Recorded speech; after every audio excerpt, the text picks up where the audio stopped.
stay. Alec Hunter knows the way. Alec Hunter, king of crochet. Alec Hunter will make your day. Alec Hunter is here to stay. Alec Hunter knows the way. Alec Hunter, king of crochet. Alec Hunter will make your day.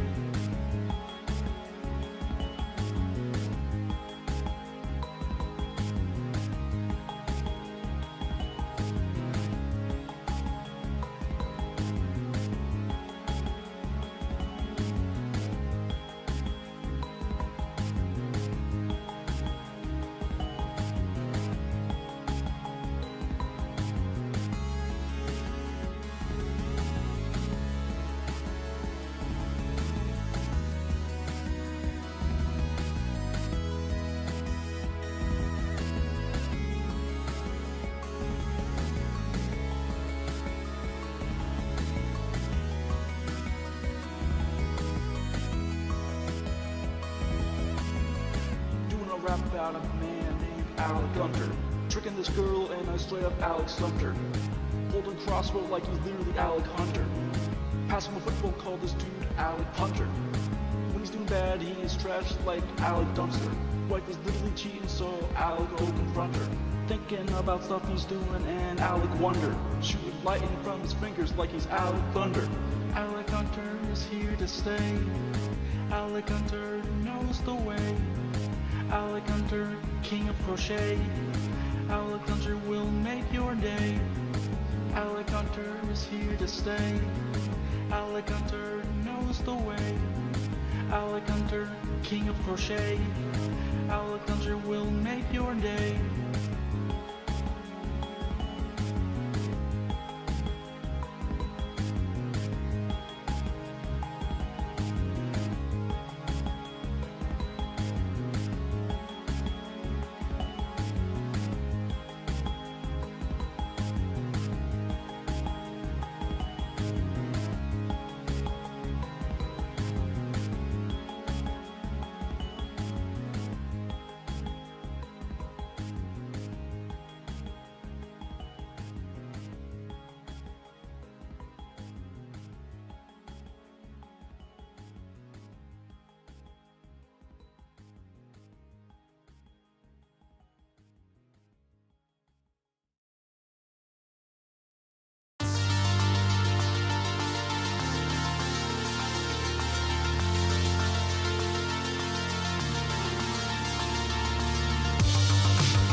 Announcement.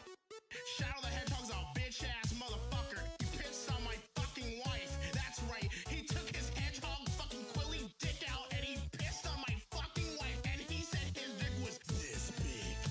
And I said that's disgusting. So I'm making a call-out post on my Twitter.com. Shadow the Hedgehog, you got a small dick. It's the size of this walnut, except way smaller. And guess what? Here's what my dog looks like. That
Boys, girls, and MBs of all shapes, sizes, colors, and orientations, welcome to the one and only Alec Gunter stream. My name is Alec Gunter. Yes, that is me.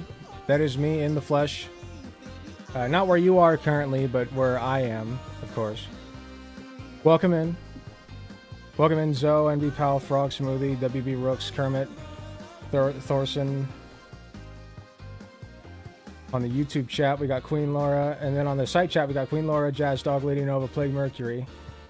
Hello, everybody. Welcome in. Welcome in. I forgot to fix my lights. Give me just a second. Forgot to fix my lights. I see Queen Laura's making good use of the emotes. That's good. People don't use the fucking emotes that I put on the site chat, ever. I put so many of them and people just... So thank you, Queen Laura. Appreciate you. If you'd like to be on the site chat, you can find that in the YouTube description. It's the first link, actually. You'll see it right on the top there. Okay. Beautiful. Welcome in, everybody.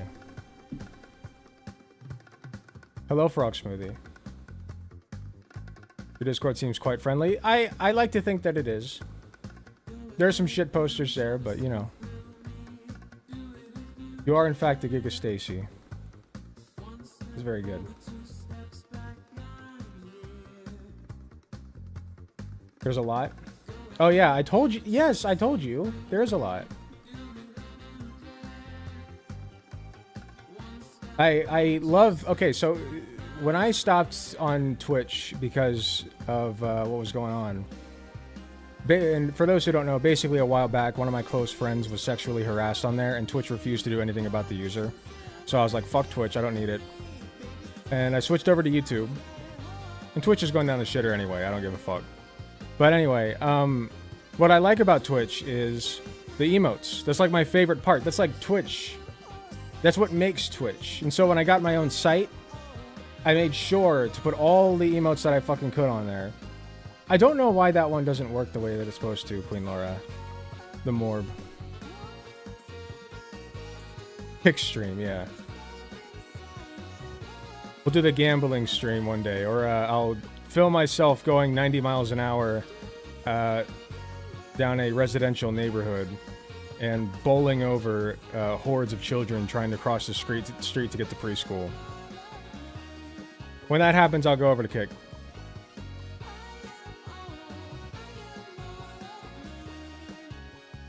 Hell in the background? Yeah, that's Katie. Katie's chilling in the background.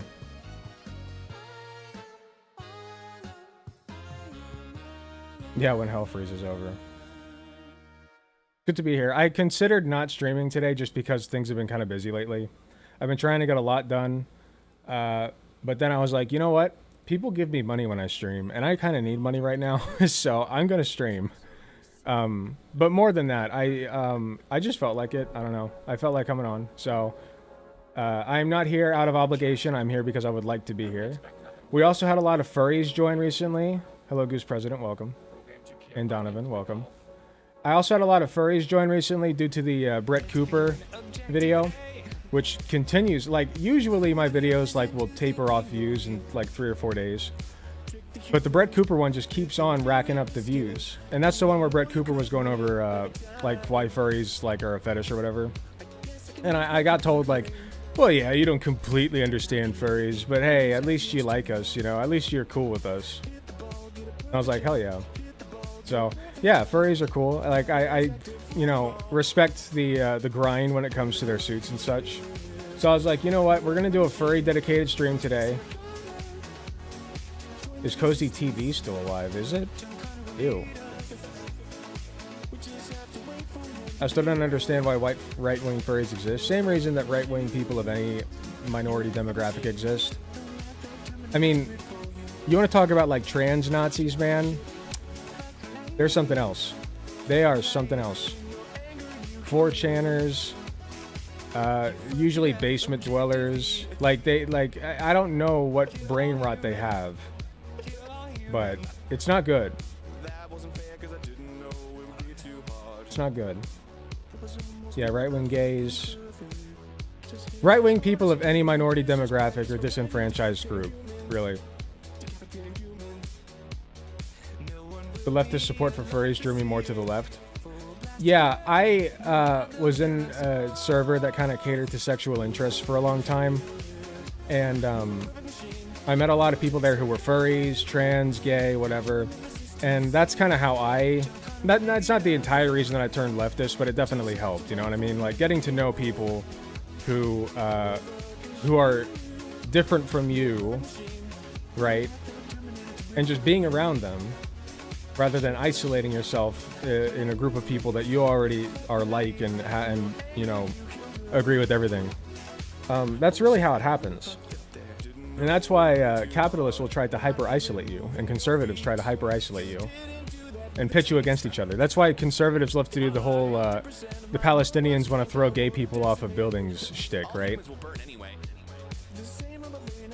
Which, let's say that's true, you know, like 100% of Palestinians want to throw gay people off of buildings. I still don't think that they deserve to be bombed to death, because the vast majority of them are children. Reject Plato's cave, embrace the outside. Indeed. Is that Plato's cave? I didn't know that. I didn't know that. I know the cave allegory. I just didn't know it was Plato.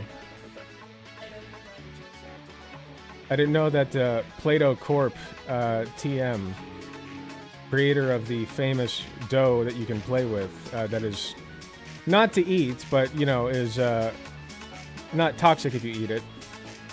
So, quote-unquote not to eat, right? I can't believe that they made the cave allegory. That's crazy.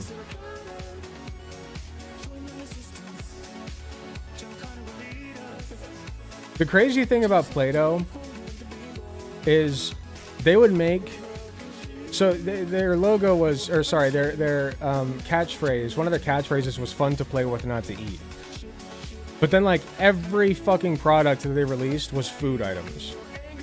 Like, you had Play-Doh McDonald's, you had Play-Doh ice cream... fucking Play-Doh desserts, Play-Doh grocery store. You know, it's like, okay, you really seem to want me to eat this shit, though. You know what I mean? That's why I'm not allowed to own Play-Doh anymore. Anyway.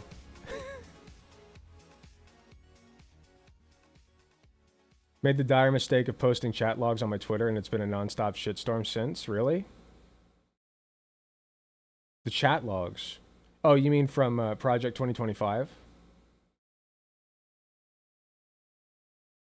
I went for right-wing, was a furry and femboy during that time, not bi though. Then went libertarian right / ANCAP, then libertarian left. Yeah, I kind of followed the same sort of trajectory. But when I called myself a libertarian, quote unquote, it's like... Not really. I didn't really understand politics, and so I was like, yeah, gay and trans people can exist, but also, like, if you're homeless, it's your fault. So I guess I was libertarian. I hit all the marks, right? I don't understand politics. Gay and trans people are allowed to exist, but if you're homeless, it's completely your fault and you deserve to die. So there you go. That's if you're like a true libertarian and not like a fascist posing as one. They hated me. The right stopped liking me after a little while. Yeah, yeah, same here. My dad's side of the family is, they don't talk to me much anymore. Let's just say that. Neither is my mom's side of the family, really. Actually, I have cousins on my mom's side of the family that I can talk to still. What's your guys' favorite crayon color? It's been a minute since I've eaten any crayons, but if I had to pick one, the grape-flavored crayon is pretty delicious.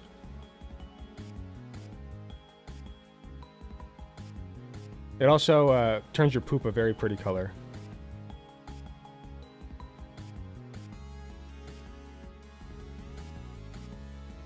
Okay, we were in the same mindset there, gaming addiction. Very nice. Cherry red, very nice. They're awful. Can I post links? Please do, because I only have one link up from the whole Heritage Foundation hack, and I don't know a whole lot about it. People ask me to go over it, and I have a lot of furries in my audience now, and so I was like, yeah, sure, I'll go over it. But I'm not going to do a very good job, just so you guys know. Like, I'm going to look at it, I'll be like, whoa, this is crazy, and then that'll be it. But hey, at least it'll be entertaining, right? But yeah, post the chat logs. I have 2 links, I guess, technically. But one of them is a lot of code, and I don't understand it.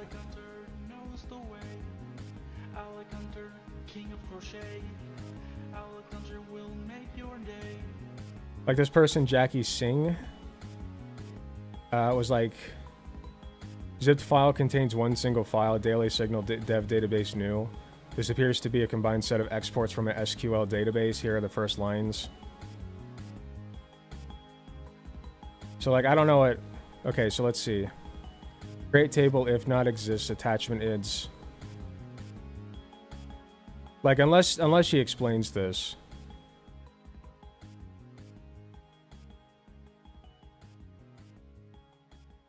Okay, yeah, I don't know. I'm not surprised at all about the Heritage Foundation fucks being raging bigots. Obviously. Have you seen Project 2025? It's nuts. It's 900 pages of bigotry. Yes, gay furry hackers. Gay furry hackers. Let's go. Where are my gay furry hackers at? That's great. Alright, I'm gonna take these off now. I like wearing these when I first start stream, just for the effect. But then I quickly get tired of them.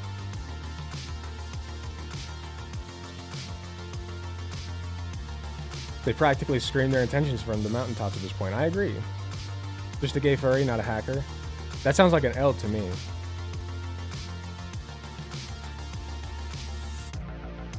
Why is Ohioans trending? I haven't been on Twitter in so fucking long. You guys know how much better my life is since I stopped getting on Twitter?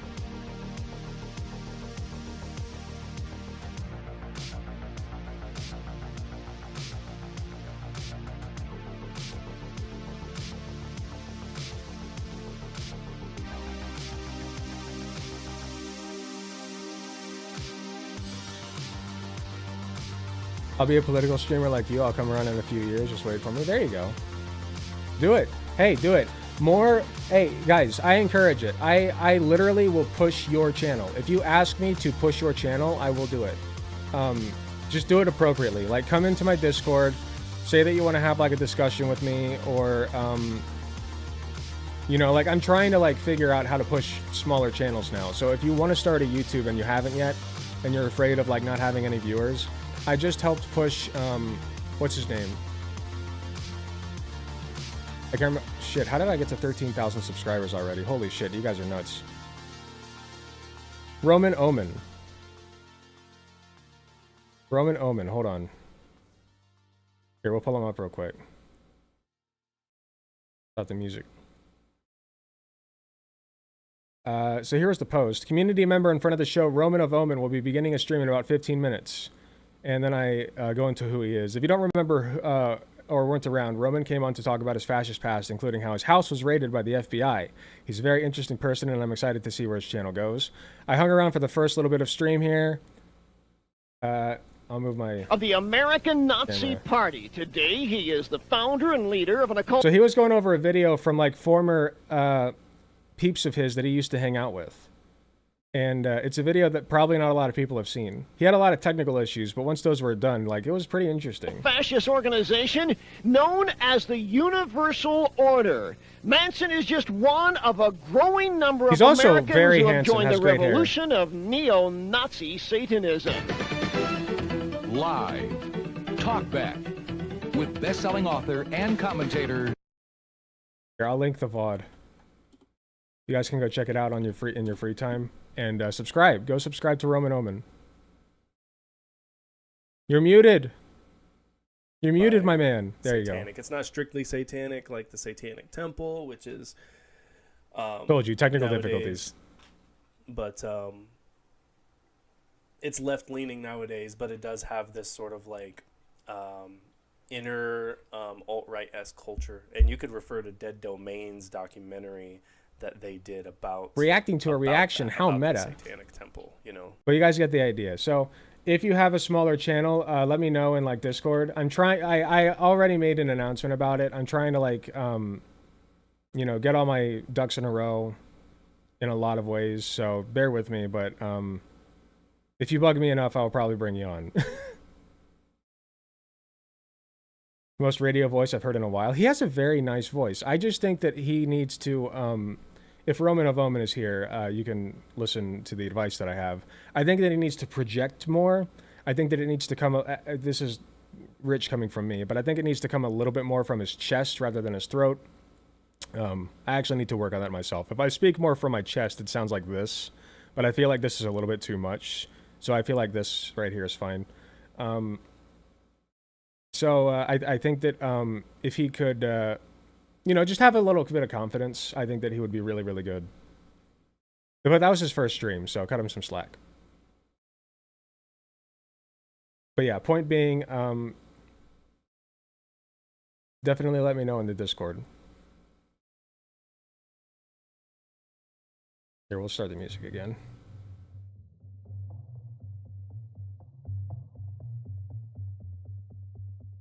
I need some gym advice.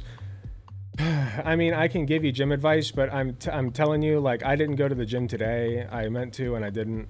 I'll probably, I'm not going to say I'll probably go tomorrow, but I want to go tomorrow.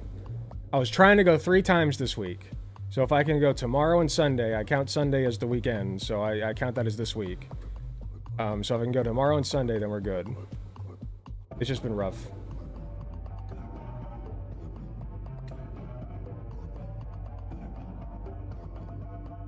YouTube doesn't like the link, apparently. Oh yeah, if you try to post links in the YouTube, it won't work. You need to come, you either need to post it in the Discord, you can post it in content suggestions, or you can post it on the site chat. But if you do it on the site chat, you need to make an account. It's not too hard. Making an account on the site chat is really easy. Thank you for taking the time, by the way. I saw that you went over Dave Cullen not too long ago. Pissed that I missed it. I could have filled you in about that dude. Oh, I think I might have seen a comment from you on that video. I only went over one video of his. I didn't like do a deep dive or anything. I might be able to go over more. I'm actually a little bit miffed because I didn't know the movie that he was talking about very well. And I feel like if I went over, like, let's look him up right now, for instance. See what he's gone over recently. If my muscles are still sore from Wednesday, am I still good to work out tonight? Yes, but do it within your, like, you're fine to work out, but do it within your capability. Like, don't push yourself like incredibly hard.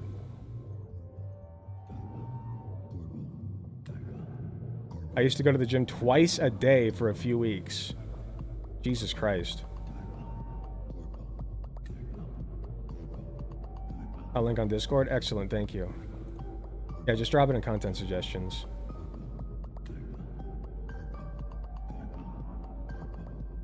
Oh yeah, you were the one who asked me to cover this in the first place, right?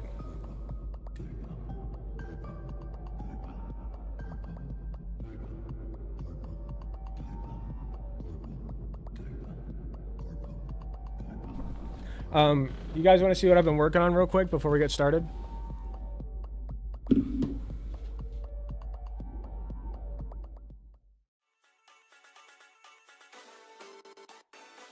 I think y'all are gonna like this one.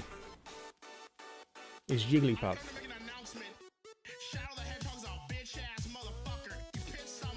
I think this is either my best or my second best. I can't decide. Here, I'll put them side by side.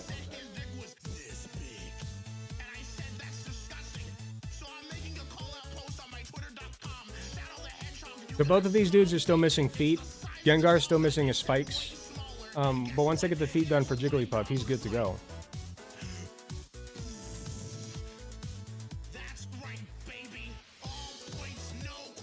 I can't decide which one I like better. I like both of them a lot.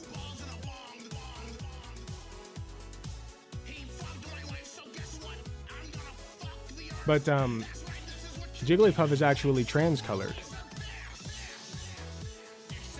as you can see. So yeah, he'll be going up on Etsy soon. Just let you know. Both are baby. And yeah, Gengar is Queen Laura's boy. This one will not be going on Etsy. He has been claimed. He's got floppy arms. I modified the pattern a little bit to give him floppy arms. I think I did a pretty good job. Got little fingies.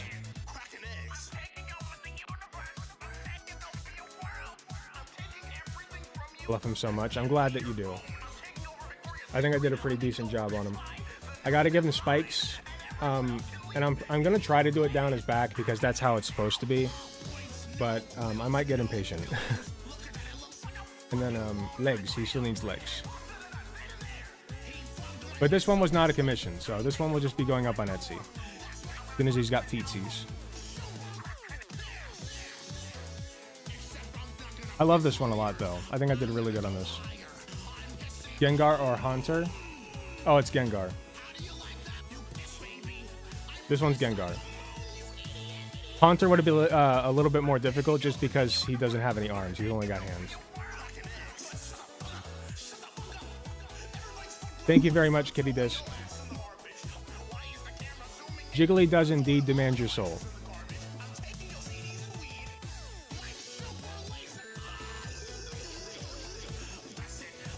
How much are your commissions? So if you commission me, I will let you know whether or not I actually can make it. And if I can, I can try to give you like an estimate, but I won't know for sure until after it's done. This one, when it's all said and done, I'm not sure. How long did I spend on it? Maybe like a few hours.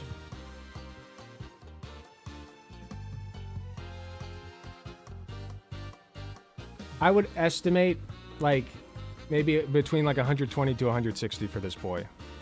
And then this one would be more like 80 to 100, maybe. I think that's fair. It takes a while. The crochet process is a little bit time consuming. But since this one's for Queen Laura, I am willing to negotiate. All right, let me put them back.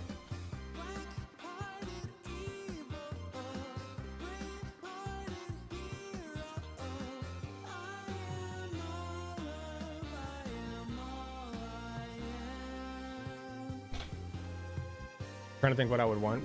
I thought it'd be cute because I have the colors for it. Well, I don't have all the colors, but I have two of the main colors to do Stitch from Lilo and Stitch. That would be cute. There's always the IKEA shark, but I haven't finished the shark yet, and it's honestly more difficult than I thought. Can Jiggly learn Dream Eater? I don't know. Probably, right?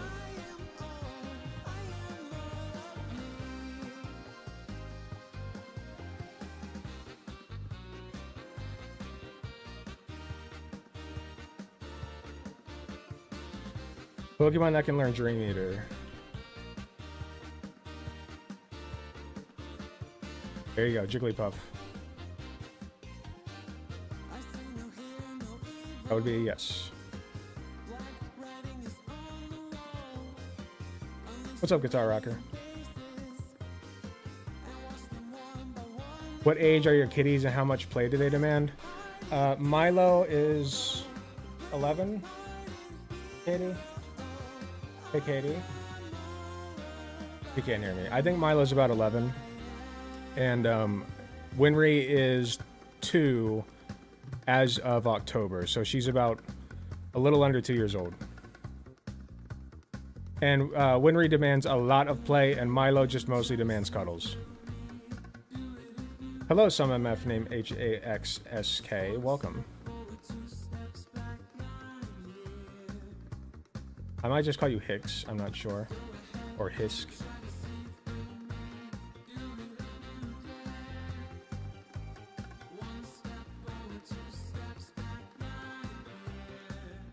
All right.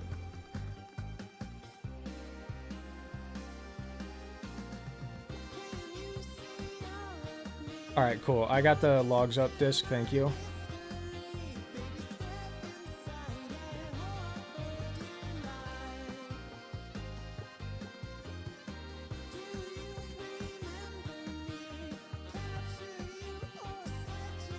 All right, you guys want to get started? You guys want the juice?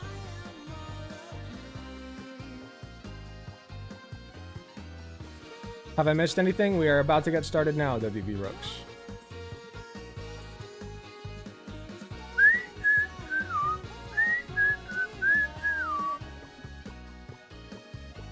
All right, let's do it. Like I said, this segment's probably not going to be extremely good, but I'll do my best. Give us the OJ. Indeed. Indeed.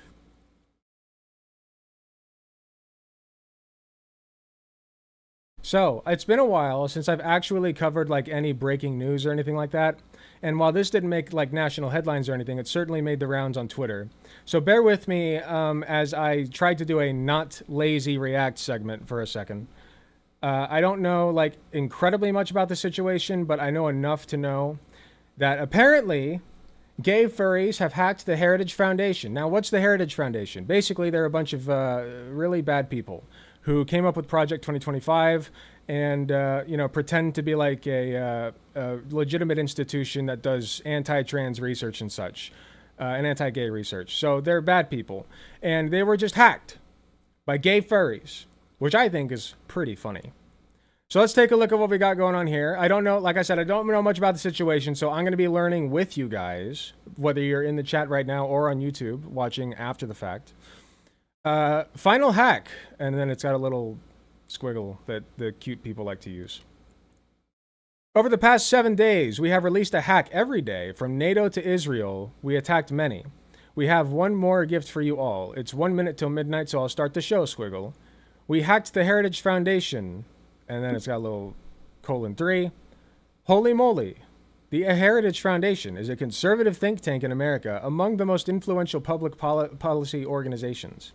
This organization is responsible for leading Project 2025, an authoritarian Christian nationalist plan to reform the United States government. Project 2025 threatens the rights of abortion, healthcare, and LGBTQ+ communities in particular, so of course we won't stand for that. We have gained access to the Heritage Foundation's database with user data, logs, and other juicy info. We also access 200+ gigabytes of other, mostly useless files in their server. These useless files won't be leaked. Mew Mew. I wonder what would happen if we leaked the passwords, email addresses, and full names of every user, :3. Every U.S. government employee, even the Heritage President Kevin Roberts. Be gay, do crime. And there's the link to the leak. And then you have email here that allows them to get in touch. Thank you to Verdi for greatly helping us with this hack. Love gay furry hackers. Hashtag #OpTransRights. Thank you everyone who has supported us. We have an important announcement coming soon. I don't know who exactly, sorry, it says at the top here. Siege Sec, apparently. I don't know who Siege Sec is, but they seem pretty cool to me. Yes, fuck the Heritage Foundation, indeed. Everyone say thank you, gay furries. Thank you, gay furries. Everyone say thank you. Thank you, gay furries. Common furry W, indeed. Furries as the great savior of the 21st century was not on my bingo card. We'll see. We'll see what comes of this. I'm not sure if this has actually had any effects yet.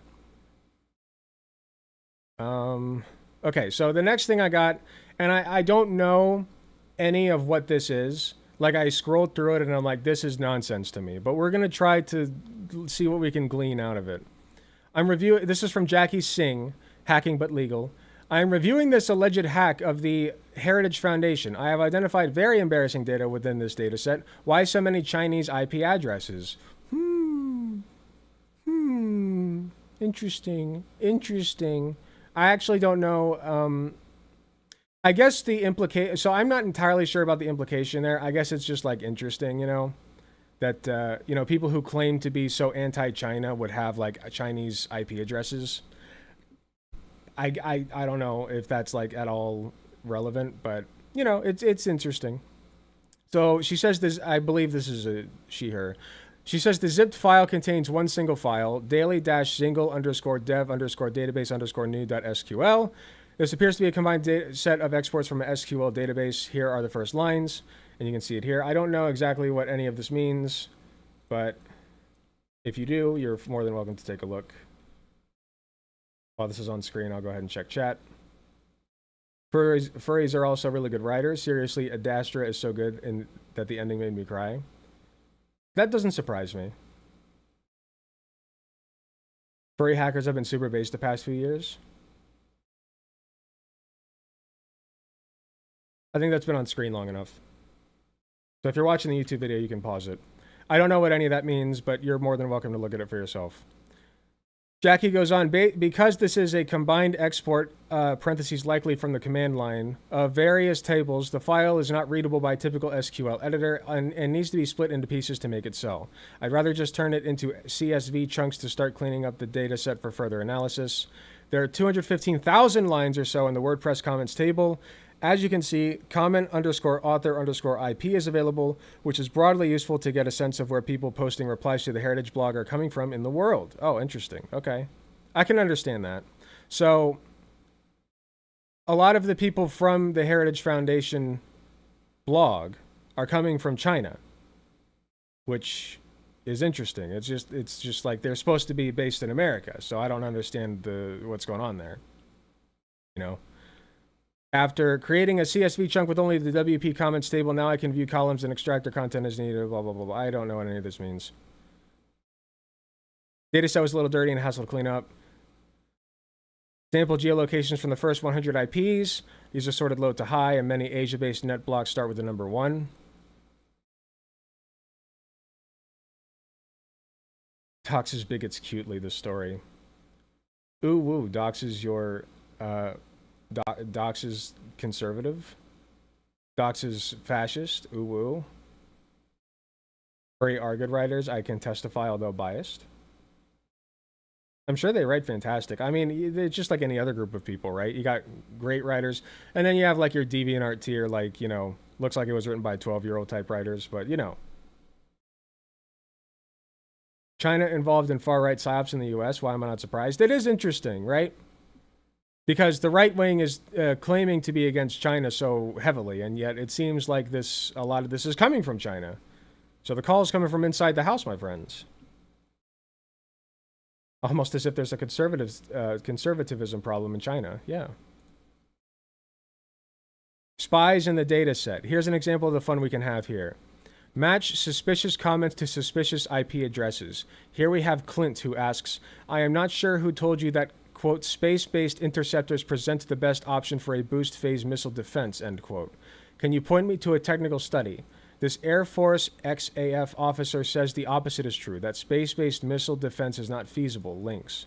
So I'm confused. It seems space-based missile defense is not the most sensible thing to do. If you have any other information to share on this issue, that would be good. Thanks. Clint made this particular comment from an IP address originating from Kathmandu, Nepal. Okay, so just casually talking about space-based interceptors in the chat.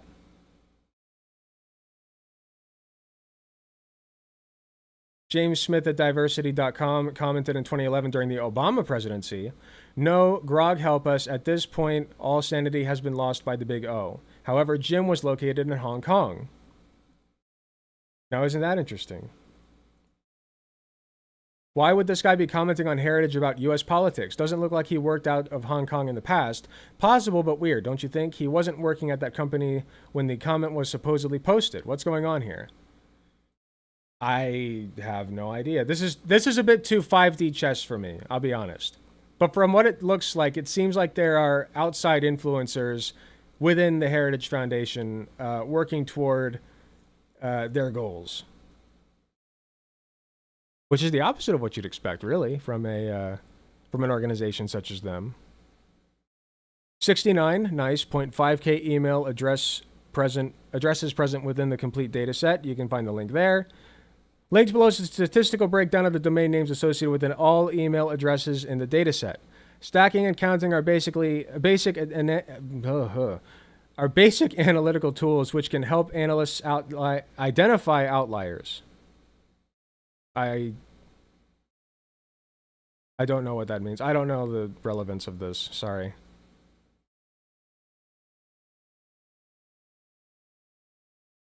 Okay. I have a script running to grab geolocation information and will tweet when it finishes. Those working at big companies with access to certain commercial tools can do this more quickly than I can. The hacker, here, let's just skip over to here. The hacker group claiming responsibility for this action has released new information on their Telegram channel. Here we go. It has been 28 hours since we released the database of the Heritage Foundation. First, we'd just like to say thank you all for the immense support. It's greatly appreciated. Many articles, news stories, and social media posts about this breach have caught the attention of many people. One of these people happens to be the executive director of the Heritage Foundation's oversight project, Mike Howell. Now, you may know Mike Howell as the guy who said the takeover of the second revolution will be bloodless if the left allows it. He said this very recently. I'll probably... you know what? Actually, let's just pull it up right now. We'll just make it easy. Mike Howell. Here he is. Mike Howell was the one who said it, right?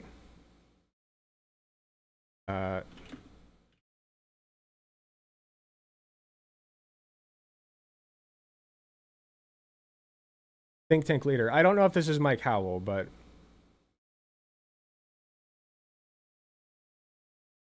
Leaders on the right. Oh, he's the president of the Heritage Foundation. It's still relevant. In spite of all this nonsense from the left, we are going to win. We're in the process of taking this country back. We are in the process of the Second American Revolution, which will remain bloodless if the left allows it to be. So basically, that's just an open threat, right? Like, there's no other way to put it. That's just saying that, you know, if you put up resistance, we will kill you. They're willing to kill you. So at that point, you know, I don't really know. I don't really care if people hack them. It doesn't matter. Like, you know, it's doing a net good to hack them, basically. Anyway, back to Mike Howell. He reached out to us at first to ask questions to understand our motives and why we breached his organization. Then he proceeded to throw insults, threats, and claimed our existence was against nature. Imagine debate broing a fucking hacker. They get done hacking you and you're like, well, tippy taps on keyboard. Your existence is against nature. It's unnatural. Like, are you kidding me? You just got hacked, man. Like, what do you think you're gonna do? Oh, yeah, you're right, bro. Like, the gay furry hacker's just like, man, you're right, sorry, and they just, like, throw in the towel. Yeah, I'm sure that's how it works. He did look like a deep fake. It was really weird. Yucky threats by yucky people. Indeed. Indeed. It's not great. It's not very poggers. For the Chinese IPs, do you think it could be tied to the cults that owned Epoch Times? I know they're in bed with the U.S. far right and they're anti-communist China. I have no idea. I'm not going to comment on that. I'm not going to comment on that. Shaveska says that it seems like a far speculation, so I'm going to stick with that. List of the administrators. What's this? Ah! Maria Souza, Kelsey Bowler, Ken McIntyre, Edge, Joshua Barlow. Interesting. Okay, so we just got a list of administrators. Very nice. Siege Sec claims to have officially disbanded. Uh-oh. The time has come for Siege Sec to disband. Yes, this is a sudden announcement. We plan to disband later today or tomorrow, but given the circumstances, I believe it's best we do so now for our own mental health, the stress of mass publicity, and to avoid the eye of the FBI. I've been considering quitting cybercrime lately, and the other members have agreed it's time to let Siege Sec rest for good. In the past, I have tried quitting cybercrime a few times, and I've always been unable to fully quit. This time, hopefully, I am able to stay away from it for my own well-being. We may not be a cyber criminal group anymore, but we will always be hackers and always fighting for the rights of others. Within the past week, we have posted the last of our breaches every day. We hope you enjoy all of it. We also have a couple more private breaches that have been sent to journalists. They'll handle the rest from there. The channel, all leaks, and our community's chat will remain open. Feel free to join. Thank you, everyone. I've had an amazing time, blah, blah, blah. So yeah, it looks like they disbanded, unfortunately. Makes sense, though. I mean, the FBI is probably all over their ass. Updated download link. All right, so there you go. So that's about it from the Jackie Singh part of this. Logs will make Howell look just as terrible, trust me. Okay, let's take a look at what's going on with the logs. So this is from Mike Howell. Furries hacked the Heritage Foundation propelling Project 2025, which caused the executive director to reach out, and the chat logs are vile. So here we go. Let me move my stuff for this. All right, Mike Howell. Nope. Mike Howell, would you like to meet virtually or send an emissary to meet in person? Vio says, I would like to be left alone without my rights being threatened. Mike Howell, are you aware that you won't be able to wear a furry tiger costume when you're getting pounded in the ass in the federal prison I put you in next year? Hey, very nice from the, party of family values, Mike Howell. Very good, very good. Good stuff. Vio says, such unprofessional language from an executive director. Would you mind if I shared this? Hey, there you go. I agree. Very unprofessional. Mike Howell says, please share widely. I hope the word spreads as fast as the STDs do in your degenerate furry community. Jesus Christ, man. It sounds like somebody's a little bit mad. I could be wrong here, but it sounds like Mike Howell is a little bit mad. Just a bit. We got the full logs here. All right. Let me put my stuff back.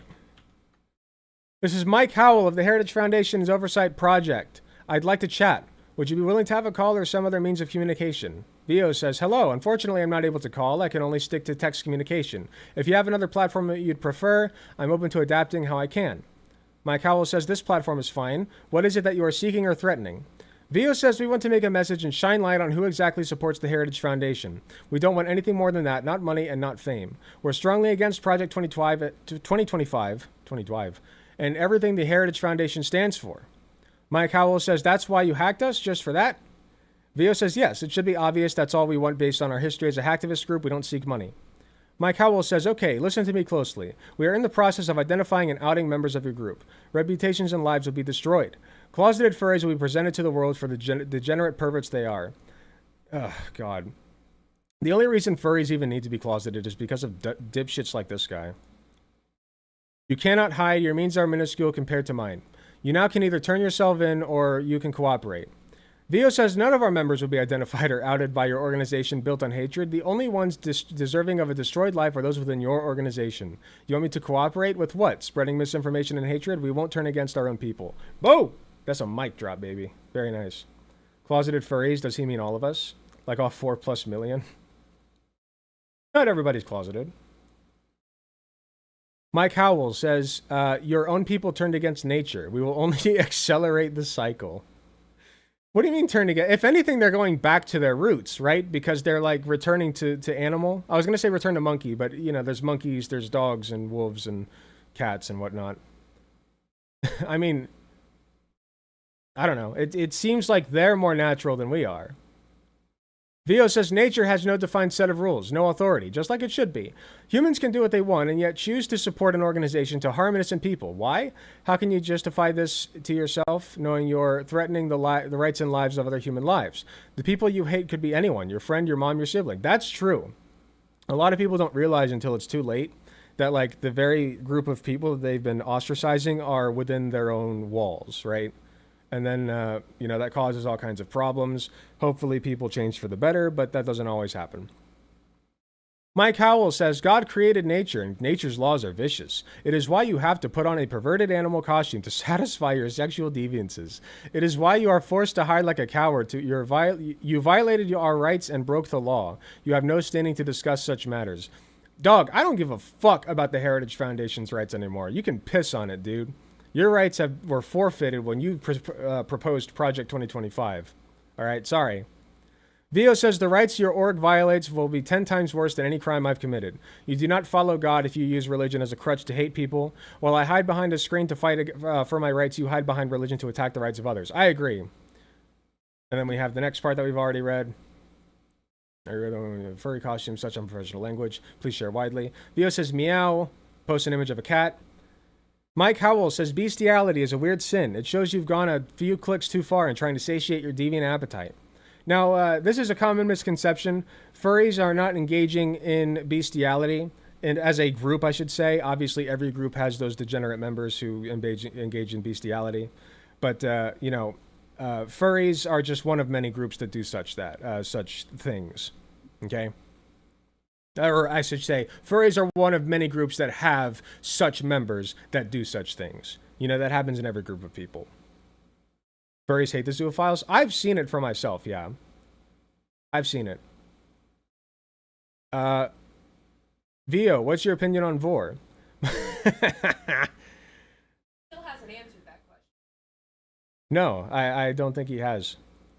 Mike Howell says, my advice is that you get out of mommy's basement, iron your shirt, buy a girl a drink, and ask her out instead of Googling new deviances for you to fixate on. This is so weird. Dog, you got hacked. These people are not interested in fucking negotiating with you, man. This is like basement dweller Reddit behavior. He's sitting here like debate broing this guy and saying, hey, why don't you get out of mommy's basement? It's like, dog, you're literally doing that thing. The only reason you're not in mommy's basement right now is because you have money, like blood money, you know, like money that you shouldn't have because you don't deserve it. You know, probably trust fund money if I had to guess. I don't know. I don't know where Mike Howell gets all of his money from, but it's not any place good. Theo says, BRB, I'm writing a post about you. Would you like me to immediately post your docs publicly or tease it for a little while first? Holy shit. Damn. Oh yeah, they weren't fucking around. They were not fucking around. Mike Howell says, whatever you prefer. I'm tied up with the FBI issuing a 2702 order on your social media. You aren't that sneaky for your line of work. Screenshot of our Bitcoin wallet's transactions. Theo, OMG, you learned how to look up the public history of my Bitcoin address. Good job, pal. I'm proud. Smiley face. All right. And that's the end of that interaction. So there you go. Mike Howell is a loser who thinks that furries are perverts and nature and anti-nature or whatever. I don't know. It doesn't matter. His thoughts and opinions don't matter. He's pushing Project 2025, which threatens to take away the rights of millions of Americans all across the country, including the right to access abortion, the right to dress up in fun animal costumes for if you're a furry, the right to be trans, the right to be openly gay, all kinds of things. Project 2025 is disgusting, all right? And that's just the beginning. Like, if you guys want to deep dive into Project 2025, I know that Neko Saris is doing a great one. You can go watch his videos about it. It's not good, guys. It's really, really not good. So I fully support this, 100%. Very good gay furries. Well done. Honestly, well done. Very good from the gay furries. And I hope they, they can't keep it up now. They're disbanded, unfortunately. But I do hope that, more comes of this. I hope that they unlock some juicy details, besides the fact that a lot of these IPs are in Asian countries. Because I feel like that's a good start. But I really want to get into the nitty-gritty. I want to see what these people have been talking about to each other. You know what I mean? Like, I want the details. I want the receipts. So hopefully we get those in the near future. We'll see if anything else comes of this story. For right now, that's about it. And, yeah, let me look at chat real quick, I guess. I really didn't understand the nature comment. All laws of nature are human constructed, a set of rules that assist in understanding why things happen in the universe. It's fascist shit. It's fascist shit. That's all it is. They're fascists. They're not, they've kind of forfeited a piece of their soul for it. And there's not much to it. There's not much more to it.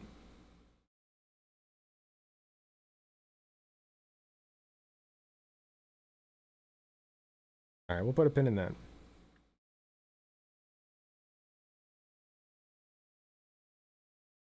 I guess put a pin in it means come back to it, so not put a pin, but just end it there. They aren't even hiding being fashion anymore. They never were. Not really. Well, I guess they were. They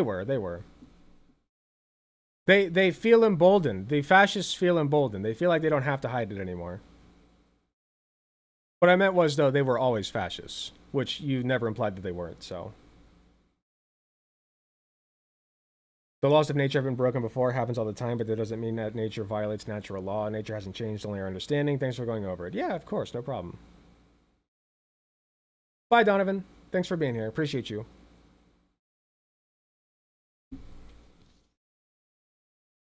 All right, well, I don't know how good of a job I did at that, but, I think it was good enough. We'll get the message out.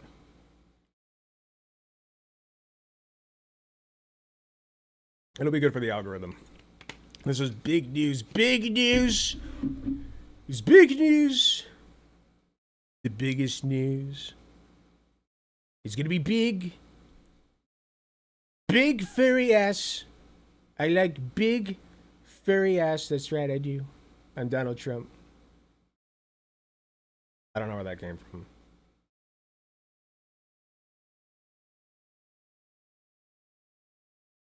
What are they doing? They are adorable. Whomst? Oh, the cats. He's just getting some love. Hey, bud.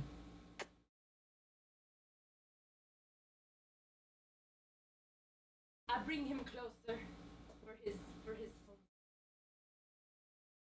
Bring us my God, love. she's gonna exploit me again. Got me again. Hi. Hey, bud. There's your bubby. Let me get down. There's your bubby. Everybody saw you being so cute. You probably don't like how my finger smells. I put like oil and stuff on my beard. Yeah, see. Like, oh He's God. like, I think not. I think not. Well, your mom likes it. Here, it must be said. Your mom likes how I smell.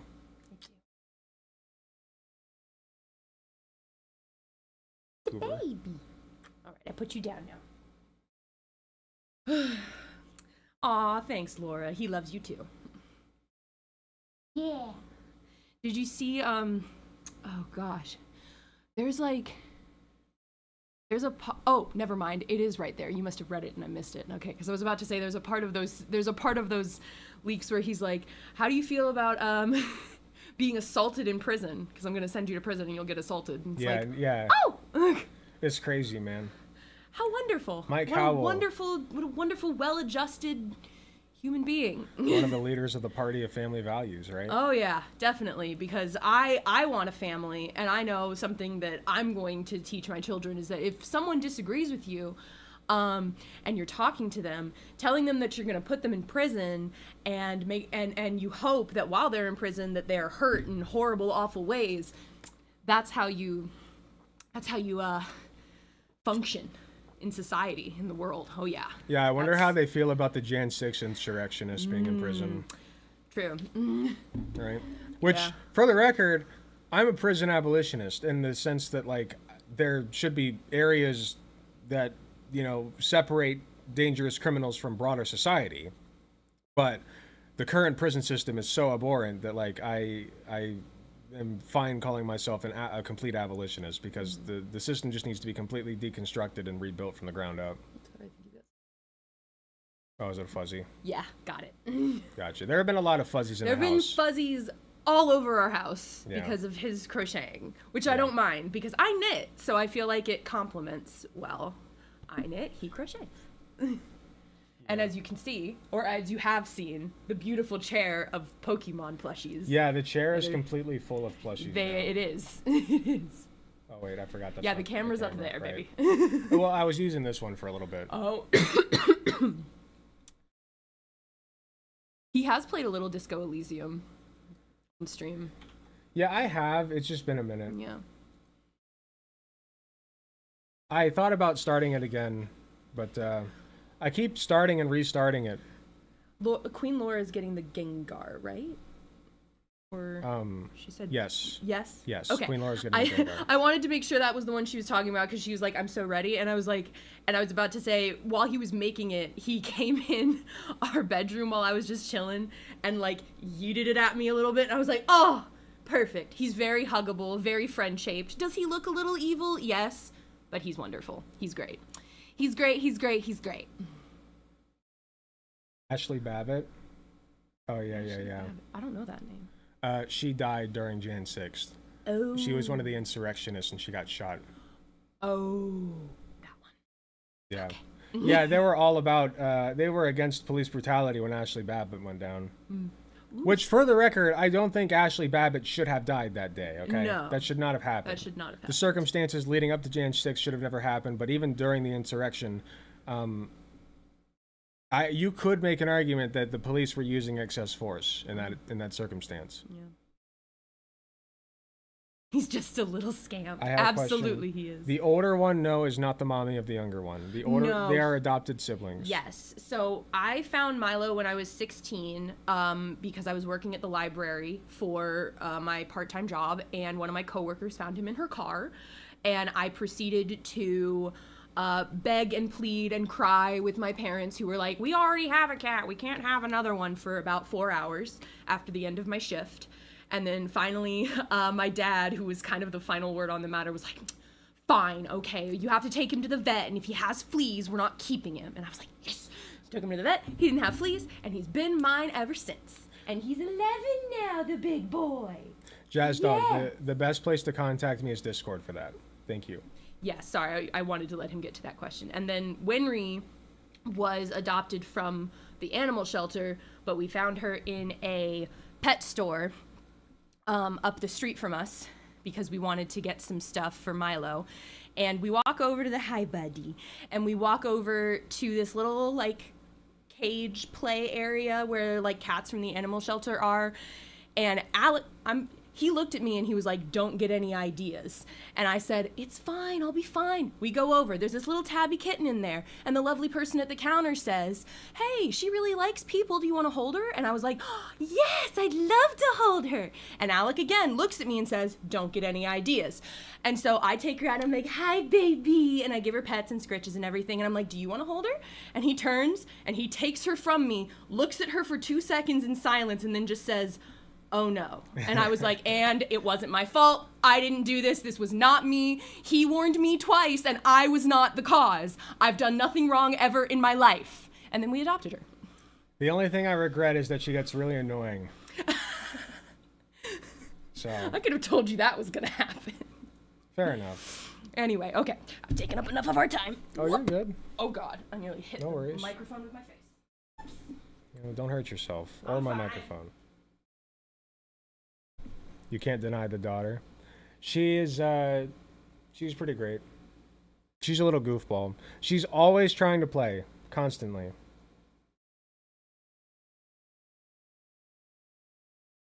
Yeah, he's just a little scamp.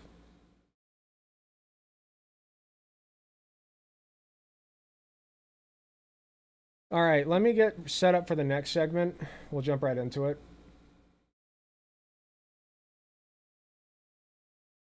I'm trying to pump out more segments. I actually am trying to edit some of my own shit rather than just have Dubsy do all of it. I'm also trying to get Max back on board, Guitar Rocker, so that we can start getting some of the stuff out, because we're pretty behind. Which is not Dubsy's fault or anything. I'm not saying that. I've been making a lot of like long segments, and we just have a lot to catch up on.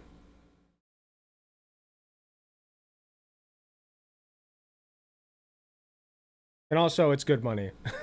Like, it's like, my views have been crazy lately. You guys have been the best, seriously.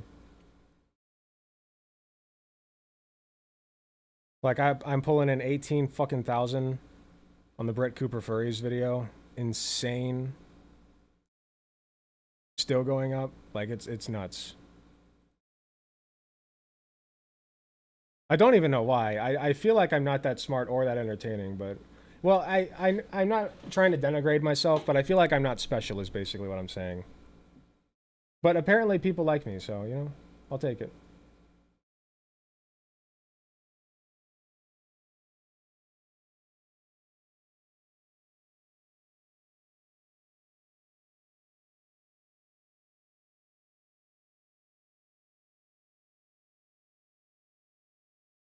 All right, Jazz Dog, I see your DM. I'll get back to you. Yeah, I can definitely do something smaller for, like, less money.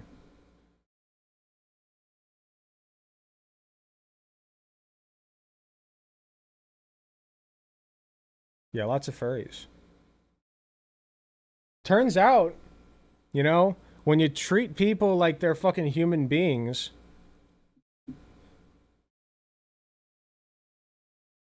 they tend to like you quite a bit.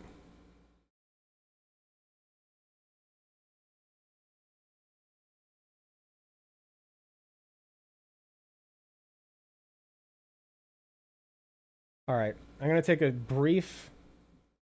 Let me take a brief break, and then I'll come back and get the stuff together, and then we'll start the next segment. Give me just a bit.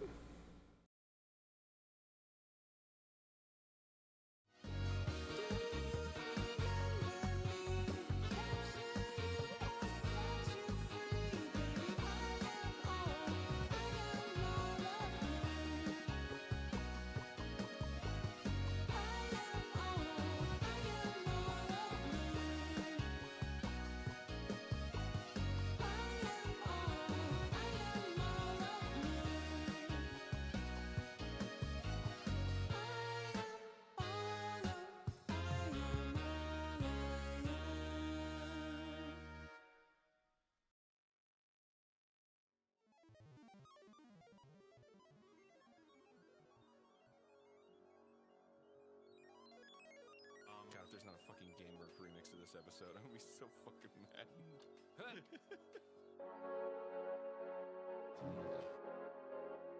A perfect shot. I would expect nothing less from a computer. Programmed to kill. I mean, play golf.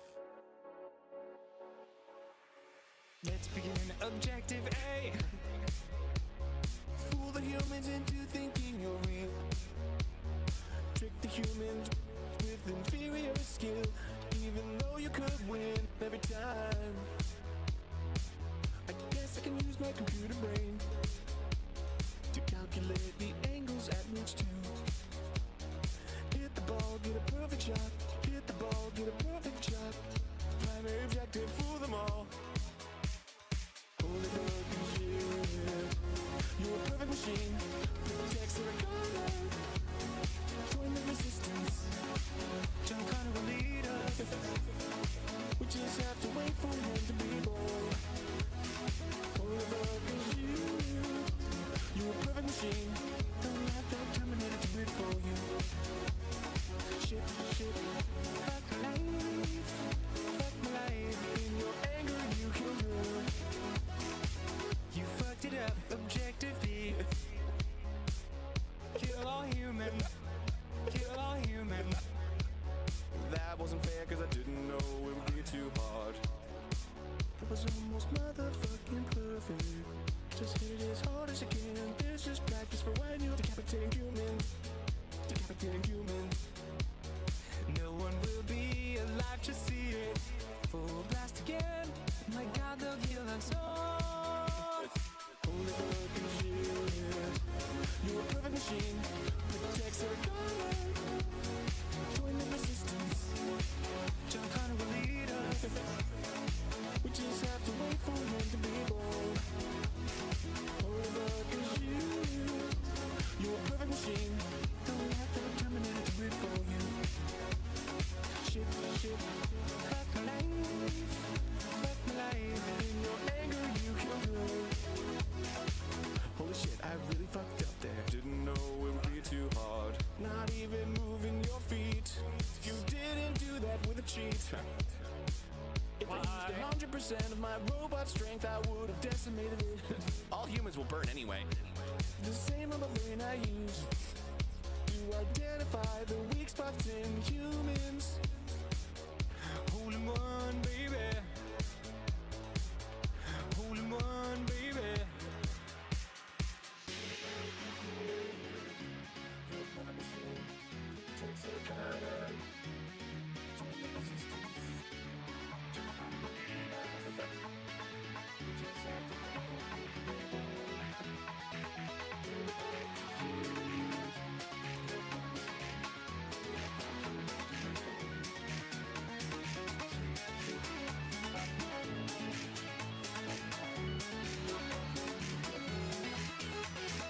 Holy fucking shit.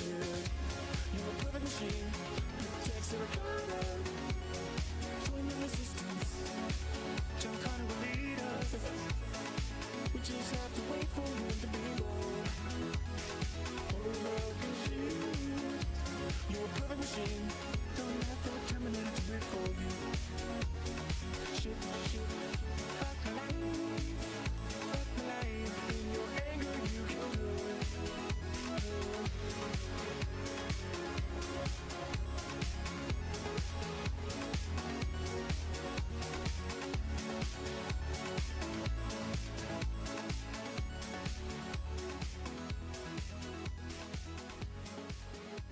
All right, I am back. Okay, let me get set up for this next segment. I'm not entirely sure how I want to do this, so bear with me.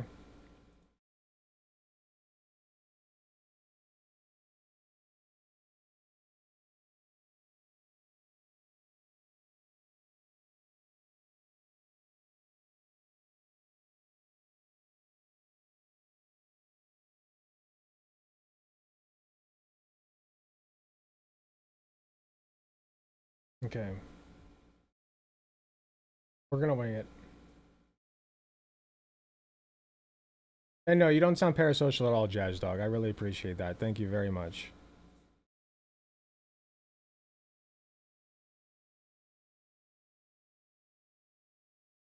I'm sorry, Hot Take Andy. I know that sometimes you have issues with notifications. I'm not sure what's going on with that.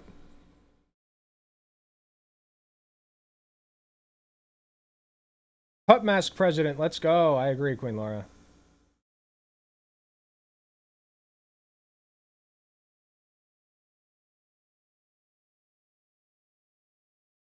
So this is a recommended segment from somebody in the Discord. Once again, as I always say, if you would like to recommend a segment, you can do so in the Discord. You can find the link in the description below the video. This is a segment about a guy known as Halo Guy 7. Now, who is Halo Guy 7? Well, he describes himself as a part-time, soon-to-be full-time Minnesota National Guardsman, a lifelong Christian Lutheranist, and anti-furry. And this is the big one we're going to be focusing on today. Now, you may have noticed that we've had an influx of people lately, and I think that it's mostly furries due to the Brett Cooper furry video that I uploaded, which for some reason took off more than my videos usually do. And so, you know, we're kind of doing a furry day today. It's a very furry day, especially with the recent furry hacks that we just went over for Project 2025. So this is another, what do you want to call it? This is just another furry segment is what I'm trying to say. So it's been all about the furries today. Furries are getting a lot of love. So anyway, this guy, Halo Guy 7, he has some interesting content. If you look at his most popular videos, you'll see he has such bangers as Anti-Furry Memes 9, Anti-Furry Memes 7, Anti-Furry Memes 5, Anti-Furry Memes 2, 10, 3, 14, 13, 6, 12, 11, 4, 15, 16, 18, 17. It goes on and on and on. This is the age-restricted version of Anti-Furry Memes 8. You have 6.5 here. So as you can see, he really does not like furries at all, which is crazy. I don't understand the hatred that furries get. I really don't. I'm going to take a wild guess he's not a fan of furries, right? This one has 666k views. I want to take just a quick look at what the deal is, what the buzz is, with all this anti-furry nonsense. All right, hold on. What's going on here? My memes are meant to be stolen. My memes are for the people. Remember to like and subscribe.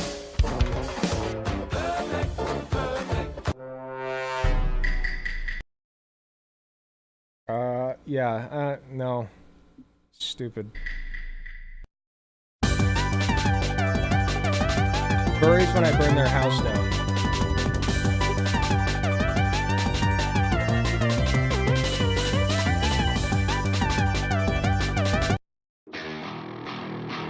Okay, Dark Latex. I shall purge the unclean. These suck ass. Like, I'll be honest if there are any good ones, but so far they suck ass. They're just not good. Dad, I'm a furry.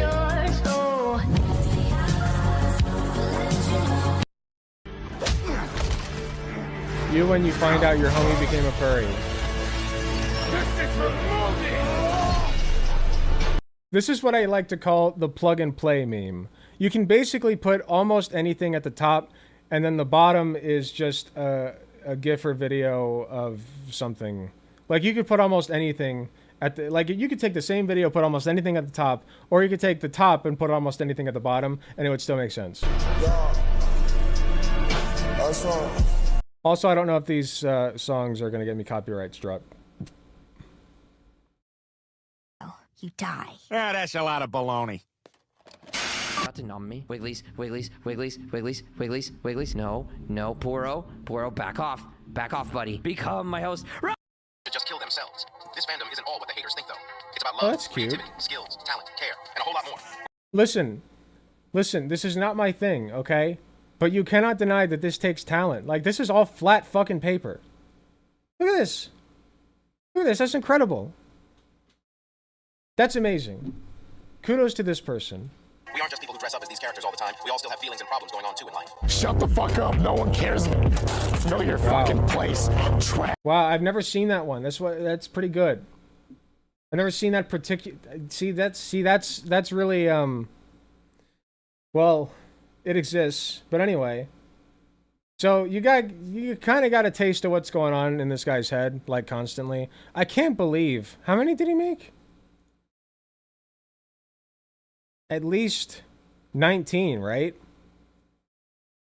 He made at least 19 of them. Actually, I think he released one recently. Let me look. 18. He made 18 of them. Bro's still in 2017. No kidding. Granted, that was from a year ago. You know what? Let's give him a chance. This is his most recent one. Let's see if he's improved. Let's see if he's improved. Furries, we never did anything wrong. The anti-furry documents. We're going to go over that in a second. That's a good segue. You don't understand.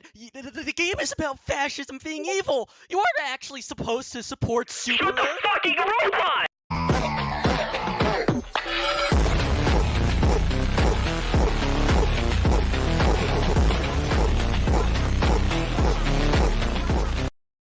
I mean, you could say the same thing about this guy, right? Like, you could literally put... So the meme is Furry versus the T-14 Armada. You could say Halo Guy 7 versus the T-14 Armada, and it would be exactly the same outcome. It's a fucking tank, man. Like, it's not funny.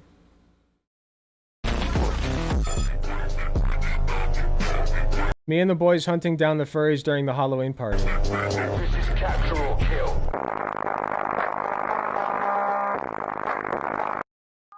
Okay, so wait, we'll give him one more. Be your waiter for tonight. Well, I'm interested.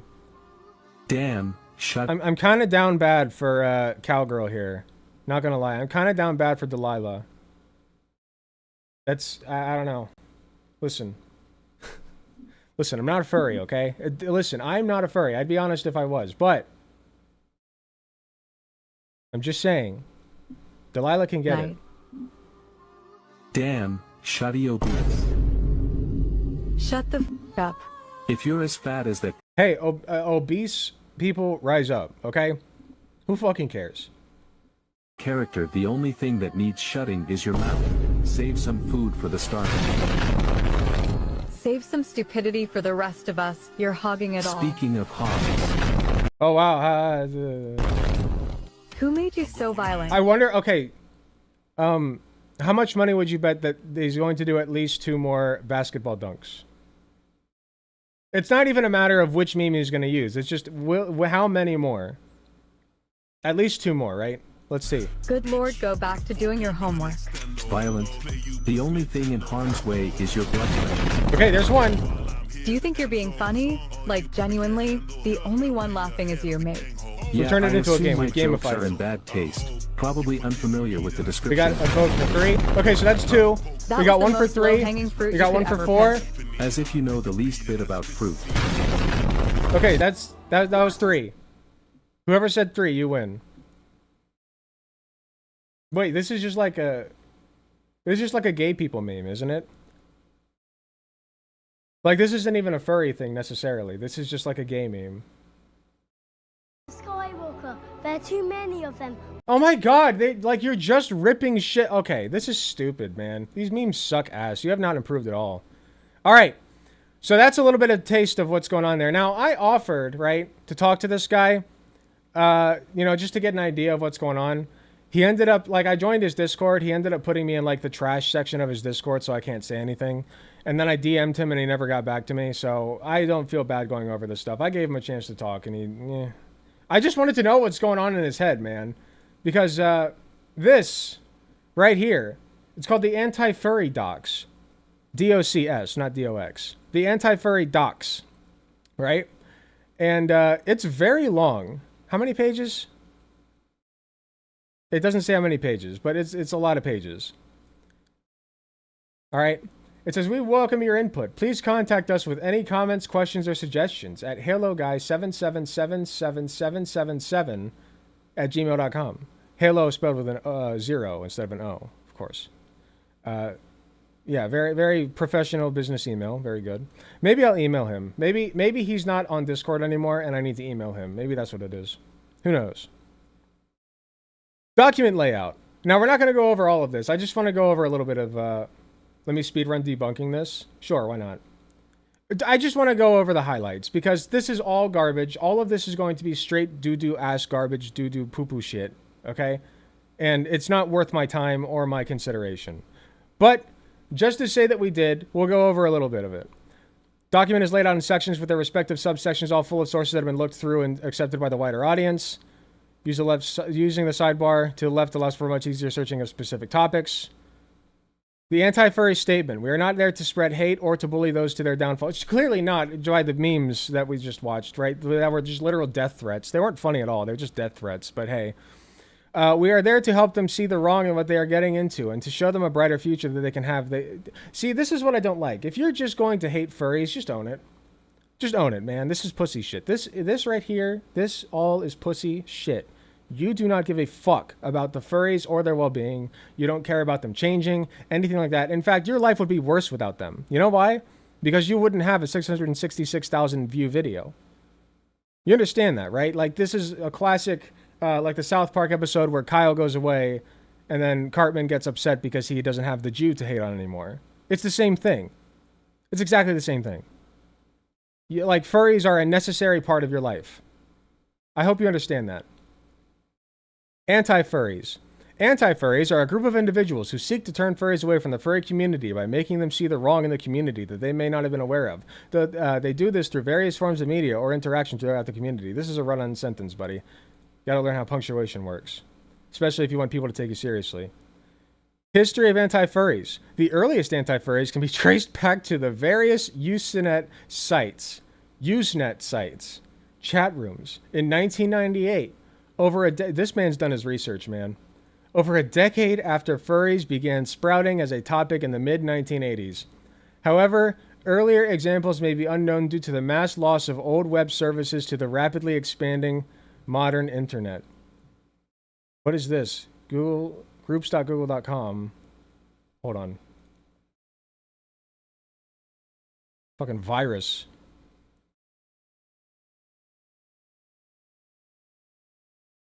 What is this?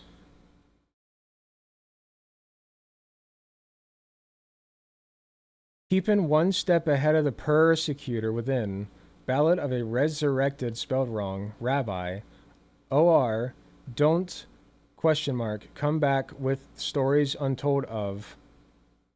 Let that hot iron blow and rage till it glows and puts its nose in the ground.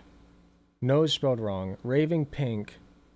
OR, he would not destroy San Francisco like Gomorrah until all the women and BB were safely out of the town. Blessed be the game. Were there... What is this? False-hearted liberal. Buffalo shit and... What is this? What am I reading? What did he say this is? Is this a rap song? Like, is this a stupid fucking right-wing rap song? That's amazing. Why would you put that there? You didn't explain what it is at all, man. What? That's your first link? That's your first link? Really? That's the intro? This looks like the HTML I did back in 1998. That's funny. That's a big flow of consciousness word salad. I agree. On August 15, 2005, the WikiFur page on anti-furries was created, being a generalization of people who, quote, find furries to be repulsive, especially any aspects having to do with furry sexuality, as well as being dubbed as, quote, mundane and, quote, sane people. However, this would be changed a day later due to the article being labeled as trollish. Well, you can't just say sane people, man. Like, you're going to write a wiki article and be like, these people were very sane. Trust me, bro. They were incredibly not crazy. Trust me. Trollish to a simple generalization of anti-furries being burned furs, a subvariant of furry that wish to remove all sexualization from the fandom. Primarily, the page now redirected to... Okay, I'm not interested in any of this. Nazi anti-furries. But the anti-furries are Nazis. According to a manually done YouTube channel review on 220... I don't think all the anti-furries are Nazis, by the way. I don't think this guy's a Nazi. I just think he's a loser. Only 3% of anti-furry channels would be labeled as overwhelmingly Nazi, whereas 15% have only a small signs within thumbnails or channel icons. although 82% of channels show no signs of or any form of being a Nazi. Like, I just... Okay, so wait, 82%. So you're telling me 18% of your demographic is comprised of Nazis. And you think that's like a good thing? You think that's like a a shining light on your cause? Oh, don't worry. Only 18% of us are Nazis, bro. I promise. That's an abhorrent number, man. What? 18%? That's disgusting. If anti-furries aren't Nazis, then why do so many speak German? Everyone wants to know. Everyone's asking this, guys. Oh, God. This is actually really funny. The flag, but the anti-furry flag looks like the Nazi flag. Let's see. Anti-furry. I didn't even know they had a flag. Wow, it does look very fascist. Red and black. Classic. Also, they got the, what is the symbol? Is this a Greek symbol? I don't know. There's a shirt. There's a shirt on Zazzle. Holy shit. That's incredible. This better not be showing any of my fucking info. I'll be pissed. I don't think it is. That's really funny. This doc is literally just 75% of quote, no, it's not like that, bro. Trust me. Yeah, it seems like it.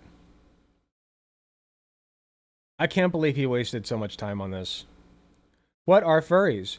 Furries are defined as an enthusiast for animal characters with human characteristics, in particular a person who dresses up in costume as such a character or uses one as an avatar online. History of furries. Wow, he really did his fucking homework. Dude, furries take up like at least 60% of his brain. Like, listen, if there are any furries out there who are needing a place to live, I got news for you. This guy's letting you live in his head rent-free. I'm just saying. Rent-free.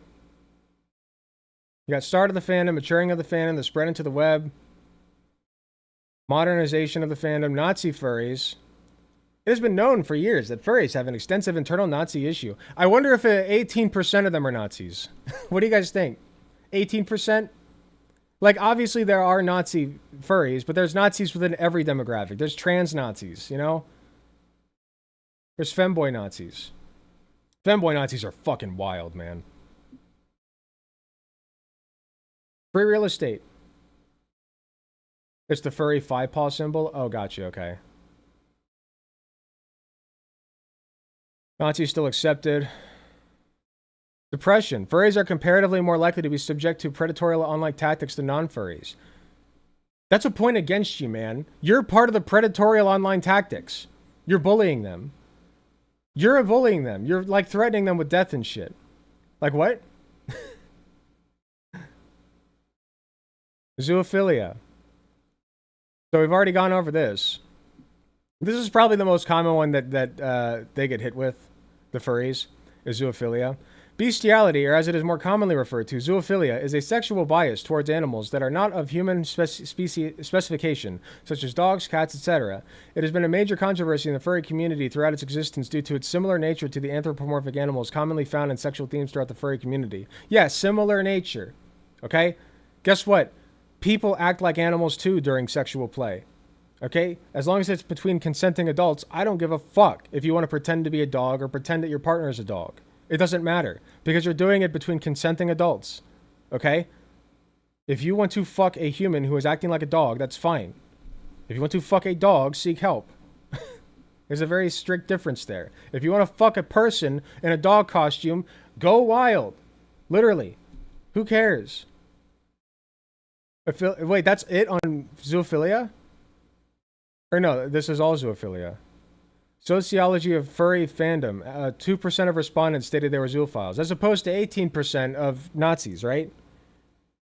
That's 2%, man. Like, that's barely anything. That means that the other 98% are fine.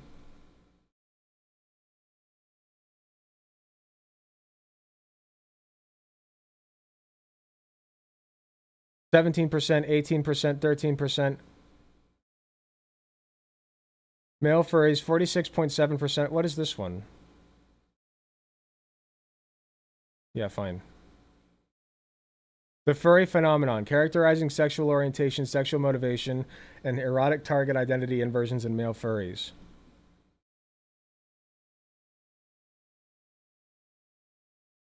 We surveyed 334 male furries recruited from the internet about their sexual orientation, sexual motivation, and sexual interests. A large majority of male furries recruited from the internet about their sexual orientation... Sorry, a large majority of our sample reported non-heterosexual identities, 84%, and some degree of sexual motivation for being furries, 99%.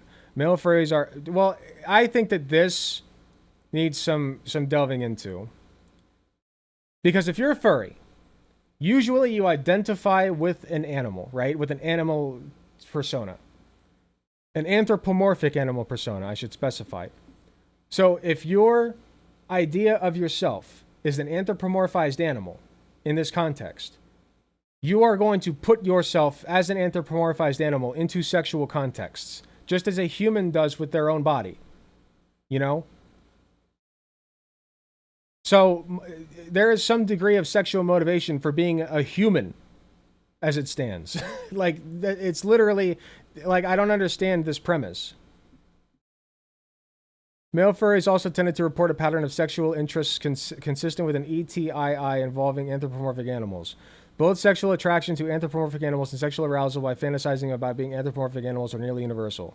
Furthermore, male furries tended to be sexually aroused by fantasizing about being the same kinds of anthropomorphic animals to whom they were sexually attracted with respect to gender and species. The sexual motivation and these usual sexual interests do not justify discrimination or stigmatization. Interesting that they point this out, right?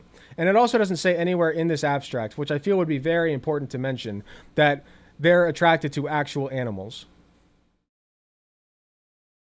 So I feel like he's just lying about that. But just to be fair, no, don't add that, please.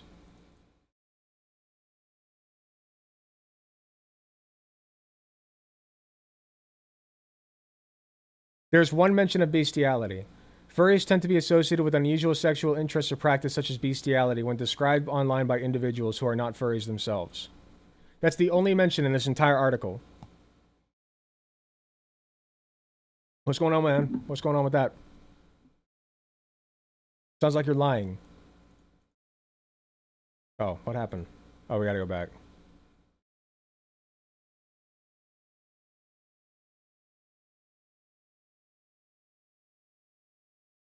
Penalties for zoophobia. Yeah, this is all fucking bullshit, man. You can be a fur... Like, bestiality is a problem, but it exists in every community. Okay? The one article that I clicked on only mentioned bestiality once. And it didn't say that, that furries were more likely to engage in it. I want to see a short debunking of it all. Let me speedrun debunking this. This doc is literally just 75% of no, it's not like that, bro, trust me. From what I could see, he's immediately trying to assume that the fandom was forged from some kind of sexual deviancy, when in reality it was something out of the science fiction scene in the 70s. The reality is that furry was a queer space and exclusively adult 18+ for a while. As a result, adults do what adults do. Yeah, like, it's just, like, it's going to become sexual at some point, okay? Everything is, do you guys, like, it's Rule 34, man. Rule 30 fucking 4. Everything becomes sexualized. Everything. Including the furry fandom. Okay? So you can be a furry and be a kid as long as it's not sexual. And if you're an adult and you're a furry, I don't care if you're sexual, as long as everybody involved is a consenting adult. It doesn't matter. This is why I want to have a conversation with this guy. Because I want to hear him, like, from his mouth, what he believes.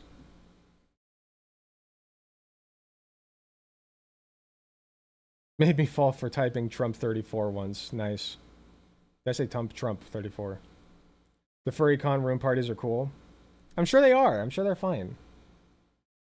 My child is 16 and a furry, not sexual at all. Yeah, and there's like asexual furries. Like, who cares, man? Just let them wear the damn costumes. Take 2 minutes to browse through archive of our own. Literally every fandom has a sexual aspect to it. Yeah, literally every single one, including some that definitely should not.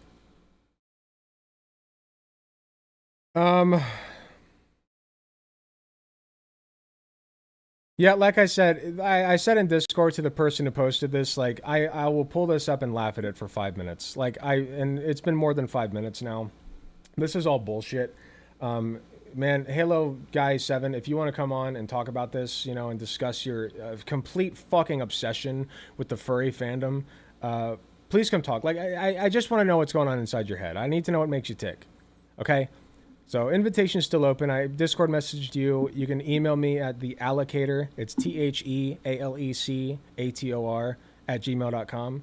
Email me there, and we can set something up. I'd love to have a conversation with you. I think that it would be a very interesting, enlightening discussion, and maybe you'll learn a thing or two about why you should actually leave this shit alone. Because I feel like it's invaded your amygdala, and your amygdala is swelling to the size of a fucking bowling ball because of furries and your fear and or hatred of them. Okay? Take a chill pill and come talk to me if you're interested. I'd love to have you on.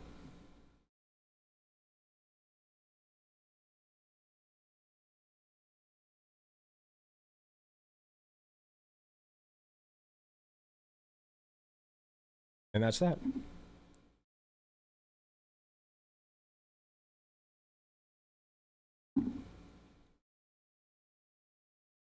Okay, I've got one video in the suggestions inbox. My friends. It's a bit long.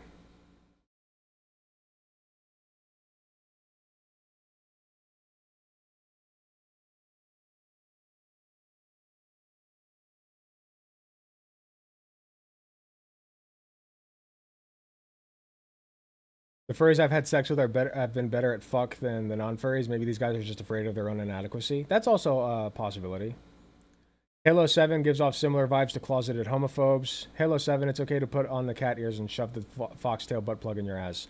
Thou doth protest quite a bit. Quite a bit. Furries technically aren't more sexual than others. It's just that the fandom is more sex positive and open. Yeah, it's like, yeah, exactly. It's like the queer community. Like, everybody calls the queer community sexual degenerates when the reality is that the queer community just isn't shy about sex, okay? And you shouldn't be shy about sex. Being shy about sex leads to intimacy problems, okay? Trust me, I know.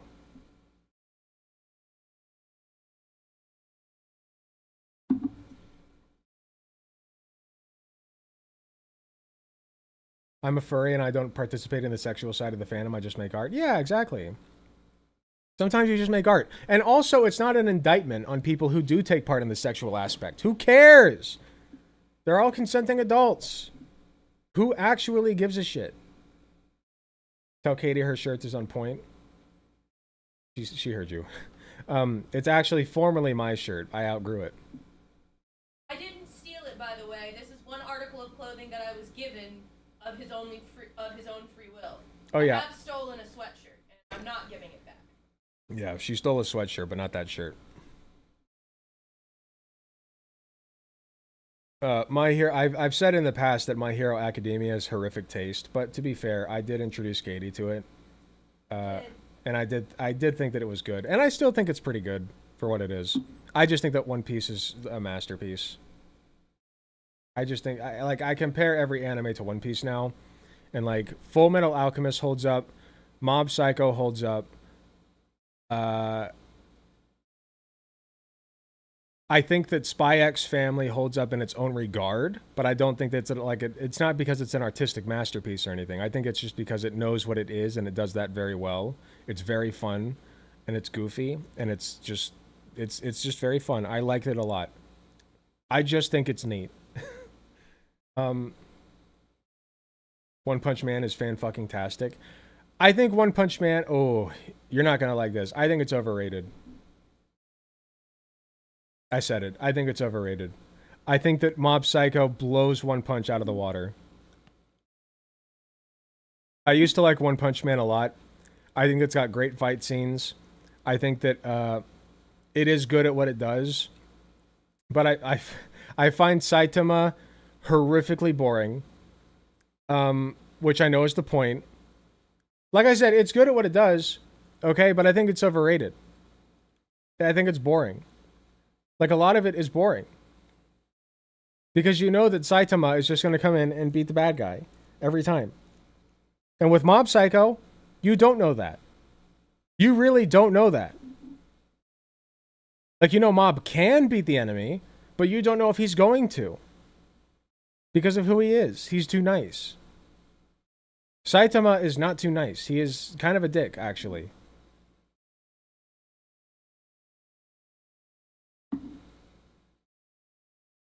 Nichijou? I've never heard of Nichijou. Nichijou? Is that how you pronounce it?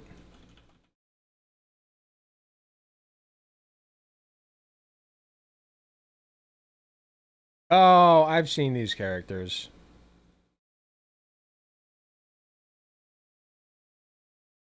This is like one of those cutesy slice of life animes, yeah?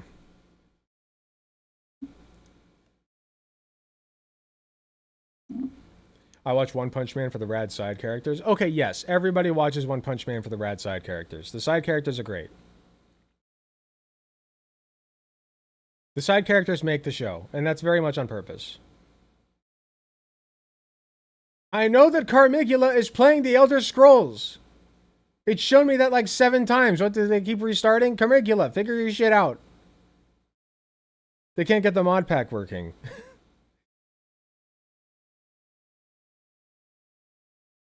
It keeps showing me that notification.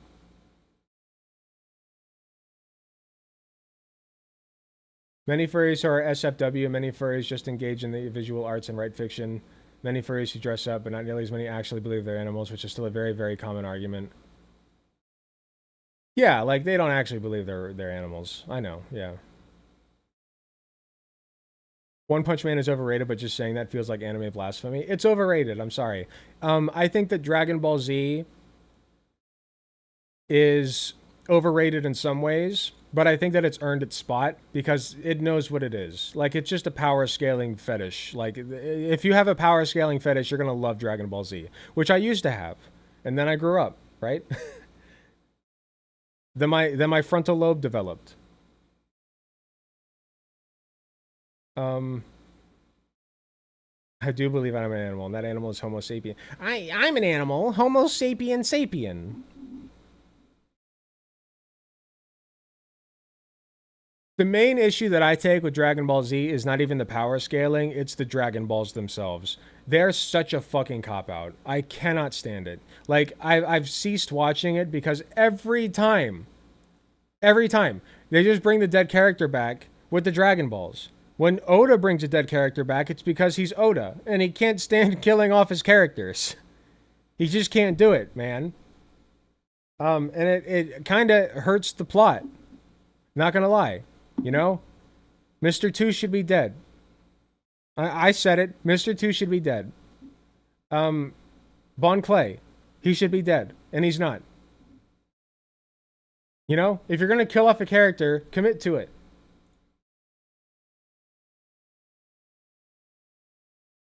And everybody knows that Pell should be dead. Pell is... It's so stupid.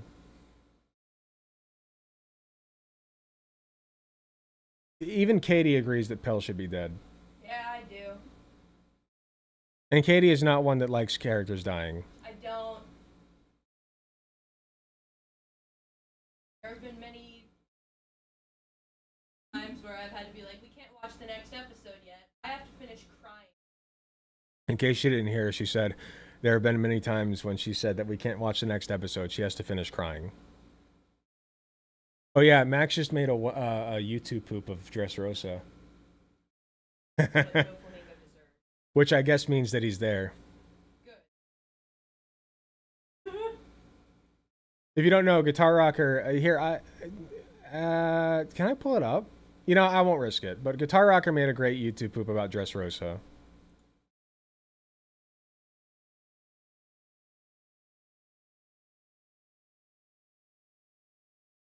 The Straw Hats shut down the Manosphere.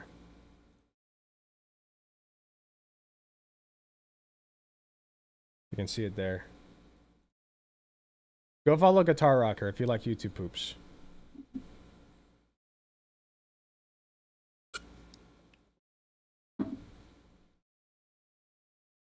The 14-year-old in me is crying from these DBZ takes. I'm sorry, your show's dog shit.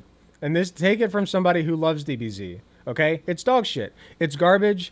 It is complete power scaling fetishization, and I love it.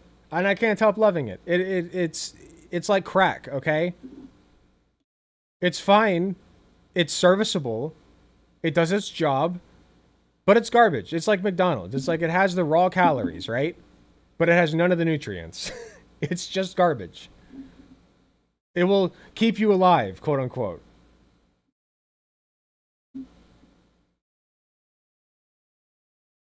And what do kids want?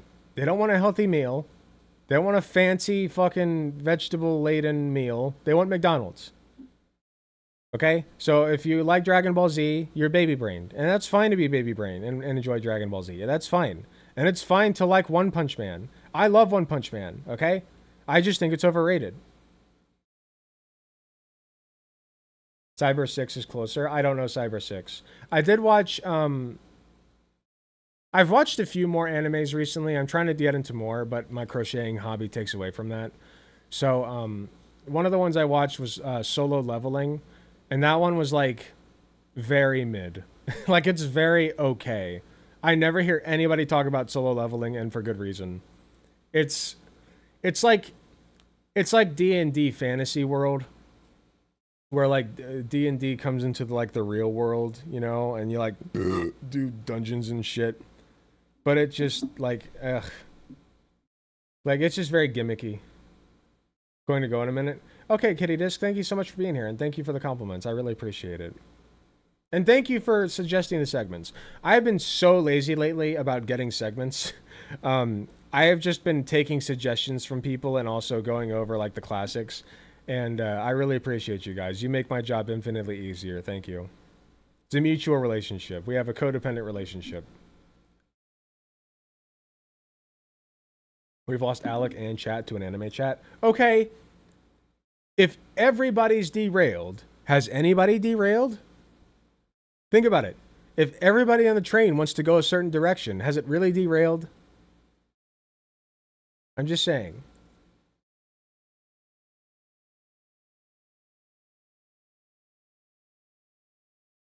Yeah, it's just a different rail. I feel like a lot of anime is asked because there's only one person writing it. I think that's fine. It's fine to have one main author. Like, there's only one person writing most books. What do you mean? Like, there's still people who go over it. There's still editors and DEI, right? The DEI folks that go over your writing and make sure it ain't racist, quote unquote. But, yeah, most things are written by one person. Yeah, like Shadiversity, the one who wrote about the dictator rapist who is redeemed somehow. Like Serial, was he a child rapist or something? And he was like redeemed in the book. Like it was really bad. Redeemed, quote unquote. It's not even redemption. It's just like the world is at risk. Like the world is about to end and he saves it. And that's it. Like that's his redemption arc. It's so stupid. Because it doesn't address... I don't know anything about the book, but from my understanding, it's like a child rapist is redeemed, quote unquote, through saving the world, which does not address his past crimes at all. Like in order to be redeemed, you have to be made to face your past crimes. So if you are a person who has done that, there is an immense amount of suffering and pain and internal, blossoming that has to occur in order for you to be redeemed, in my eyes. You can be, certainly. I'm not saying it's impossible. Okay, I think even the most vile scumbags on the planet can be redeemed. I believe that's possible. But if you're going to write that, write it correctly. Okay? It's not just a matter of saving the fucking world. You have to contend with what you've done. Okay? Like I did. You know, it's not like I used to be like a fucking child rapist or anything, but I was like a transphobe. And I've done some shitty things. And I've apologized for that. I'm deeply sorry. If I could take it back, I would. But I can't. So I've apologized, and I've grown as a person. I used to be a transphobe. I was a rabid fatphobe. Holy shit, I used to hate fat people. Like I was part of like Fat People Hate, the subreddit, and it's not good. I'm not proud of admitting it, but I think it's worth admitting in this context. So, you know, like there's a lot of growing that people can do, and I'm a personal example of that, I believe, and I'm still growing to this day. You know, I still have weak spots. But I'm learning. Point being, anybody can change and grow for the better. But you have to actually change and grow for the better. Just because I pick up a sword and defend the planet from space invaders doesn't mean that I'm not a child rapist anymore. Like, you can be both.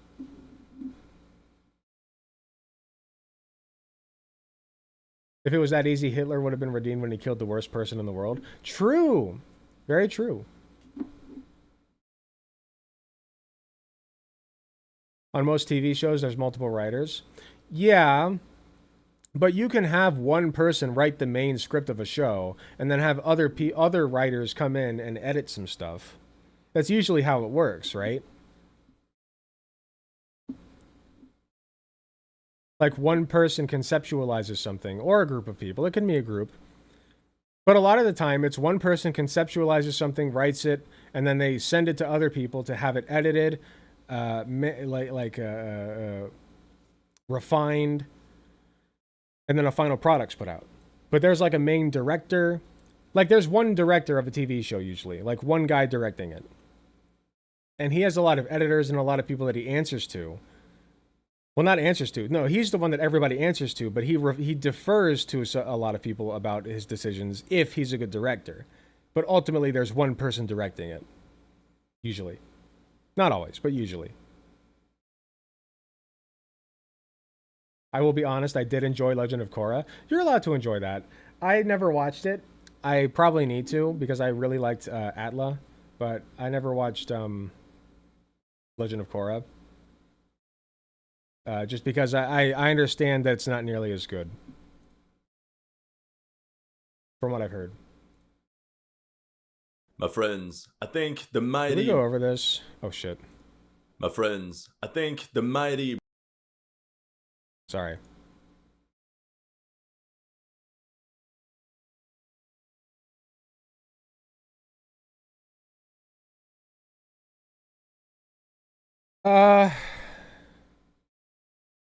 Yeah, fuck it. We'll go over it. Let me take a quick break because I got to pee real quick, and then we'll be going over this. Wokeism is destroying the British military.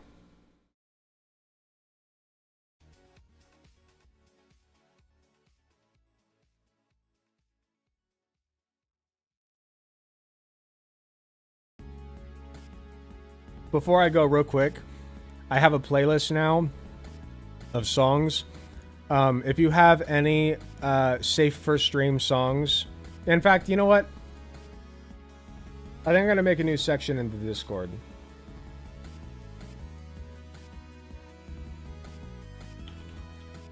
I'm gonna do that.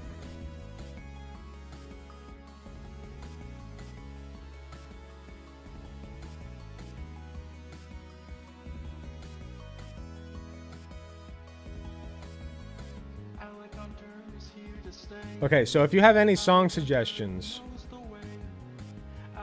to add to like the intermediate periods, put them in song suggestions in the Discord. All right, I'll be right back.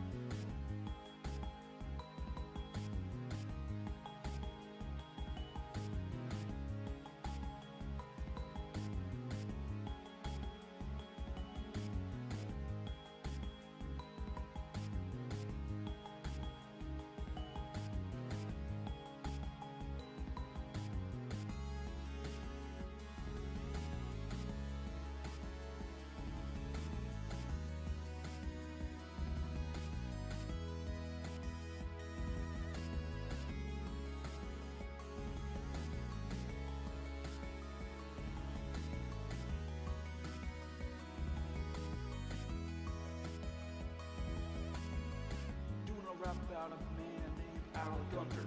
Tricking this girl and I straight up Alec stumped her. Holding crossbow like he's literally Alec Hunter.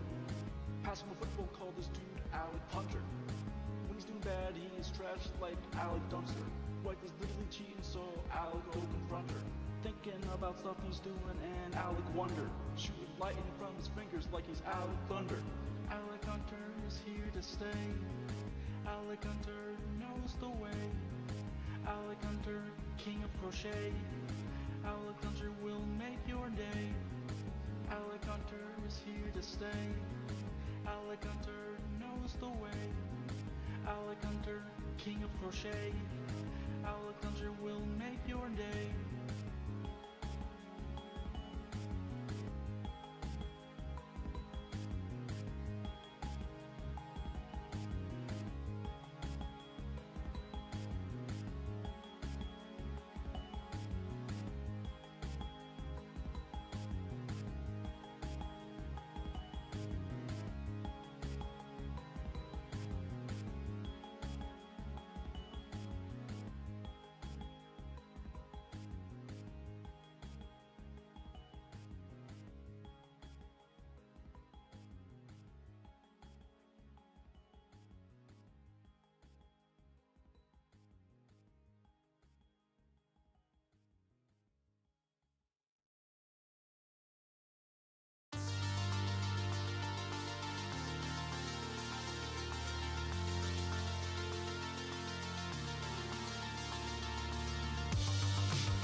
Okay, I returned.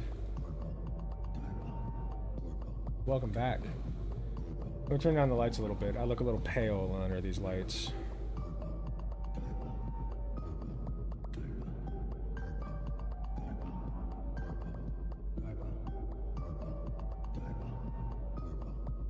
Just a little better. Ugh.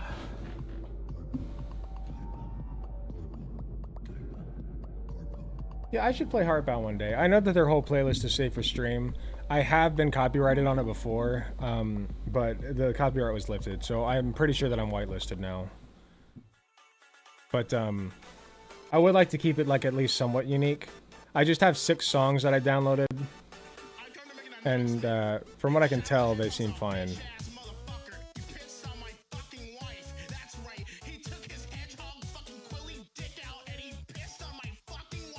Okay, yeah. Yeah, we're good.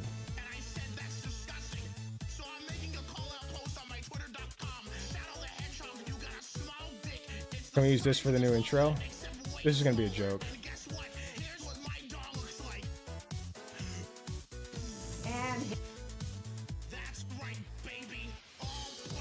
Wait, what's this?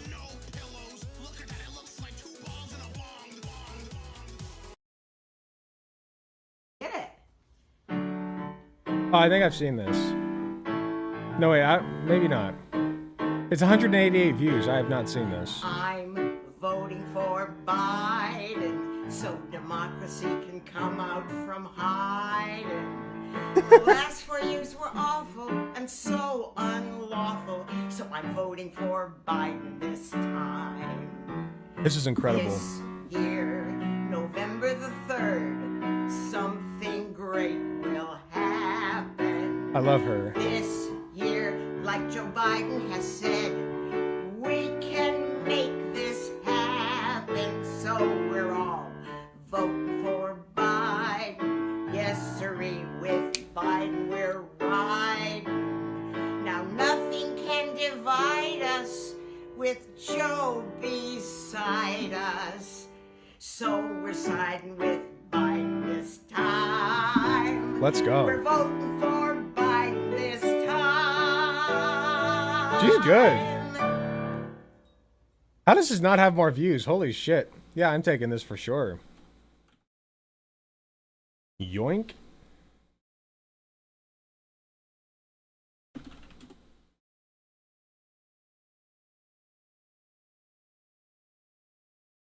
You're gonna be a star. Hell, I might use that for a very brief segment.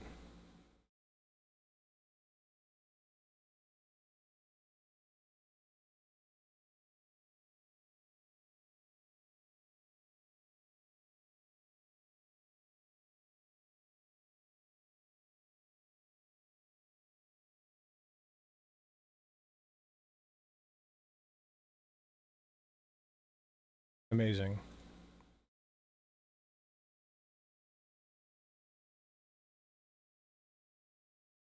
Not the yoink. That is a bop. No, that was great. I can't believe that doesn't have more views. That was so cute. Okay, it's time for the juice.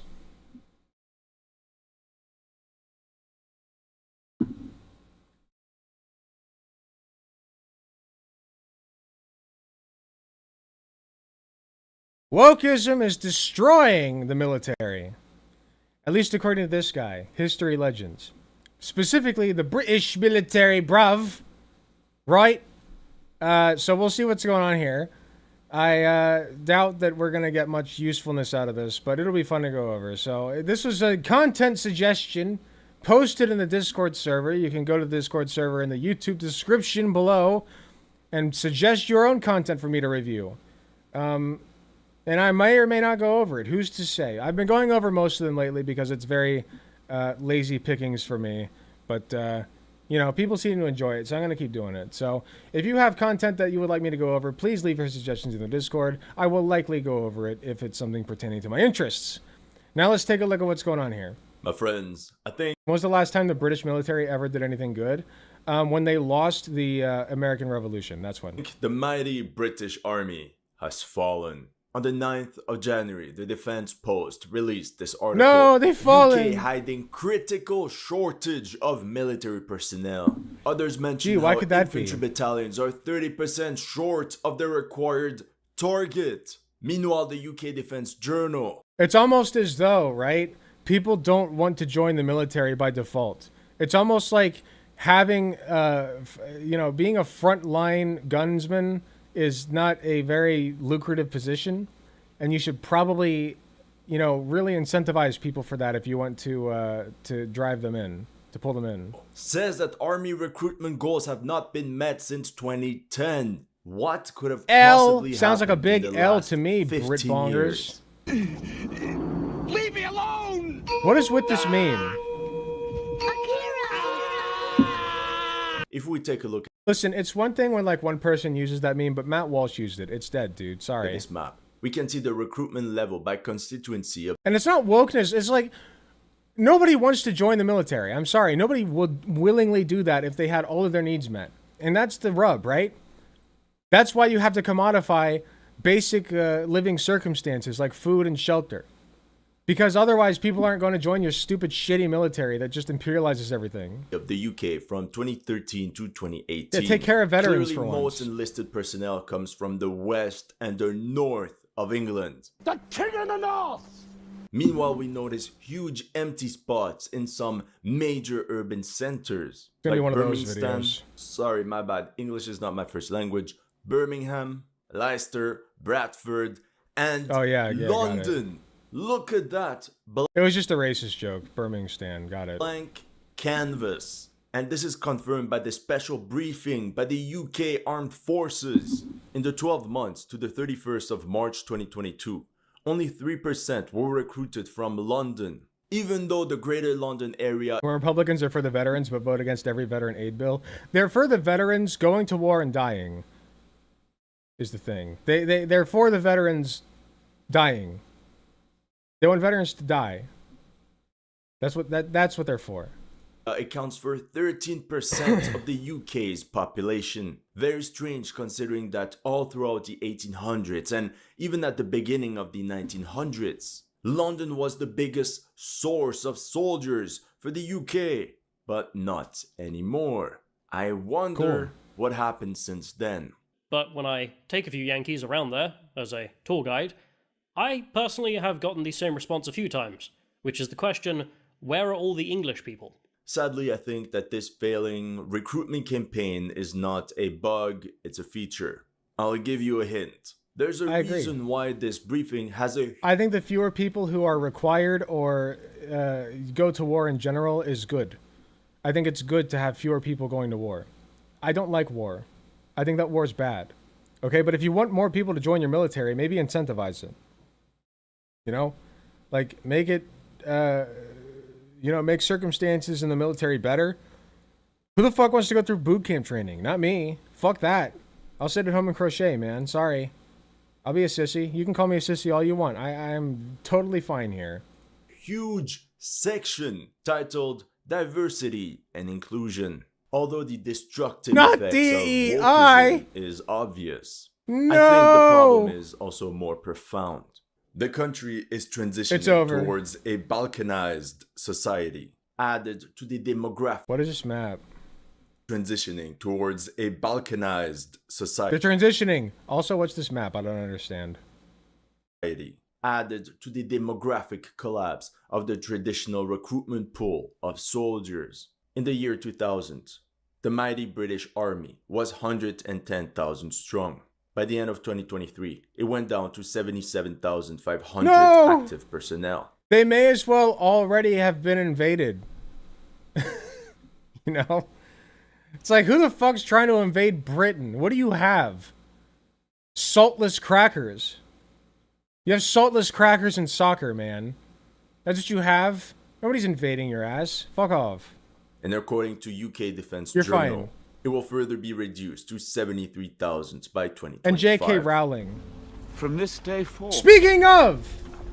you put your faith in me. Yet the mainstream media That was has coincidence. the nerves to claim British army to become Europe's first line of defense if Vladimir Putin invades. Yeah, baby. Yeah, why don't princes to my fight the British wars? lads, with all due respect, the British army should stay very far away from the battlefield. And it's not me saying it. UK, the military is too small I agree, but probably not for the same reason this dumbass does. to fight, according to US generals. A senior US general told the defense You know why British people should stay away from the battlefield? Because the same reason that everybody should stay away from the battlefield. Guess what happens on the battlefield? You kill people and you die. You kill people and you die. That's what happens on a battlefield. Stay as far away from that as you possibly can. I don't care what your circumstances are. I don't care what kind of economic or food or housing or whatever crisis you're having. It is better than being on the battlefield, okay? I'm sorry. It is better than being on the battlefield. And for those who are forced to go onto the battlefield because the alternative is basically assured death from starvation, I am sorry. I'm deeply sorry. But that's where we're at. Like, unless your circumstances are literally like the alternative is death, stay as far away as possible from the battlefield. Almost every other circumstance is objectively better. secretary that the British Army is no longer Unless you want regarded to kill as a people, in which top case, yeah, level go for or it. Tier 1 Yeah, go to fighting the battlefield. force. There is a point where size Good luck. does matter. With Ukraine's current attrition rate at the front, they would last a generous 2 to 3 months. This crisis comes at a time where the United Kingdom is going through a strong projection of force. 20,000 UK military personnel deployed across Europe for NATO exercises. The Royal Navy deployed in Guyana. Meanwhile, some more warships and fighter jets are participating in the missile strike campaign against Yemen. For all my Hearts of Iron players, Britain's empty. Yeah, that was System of a Down. Yeah, fantastic song. Why don't presidents fight the war? Now's the time. Despite being the 6th biggest military spender in the world, they can't BYOB. even field a proper army. What sort of scam is this? Where's all this cash going? Whoops. UK armed forces face £17 billion black hole in equipment budget. So yeah, the British armed forces are Not a falling black apart, hole. Oh mainly no, the because DEI is nobody getting wants to there. join. And as you can imagine, this has strategic consequences. Here from the Telegraph, UK aircraft carriers can't be sent to the Red Sea because of staffing crisis. Then 2 Royal Navy warships. That sounds like an L, man. Pretty up your military. Make it more attractive. Of course, he references Hearts of Iron. I don't know what Hearts of Iron is, and I don't care. Collided off the coast of Bahrain. Unless it's funny, then I and care. now the HMS Bangor has a massive hole in its hull. Admiral Nelson would be Not a massive so hole proud. And it that they keeps can getting exploit. worse. On Oh, the 5th no. of January, from the Times, Grant Shapps proposes retiring 2 amphibious warfare ships. The HMS Albion. Is this just going to be a bunch of like news headlines? Like that's all this is so far. It's like a bunch of news headlines that he's very upset about. I don't know. I'm not that interested in this.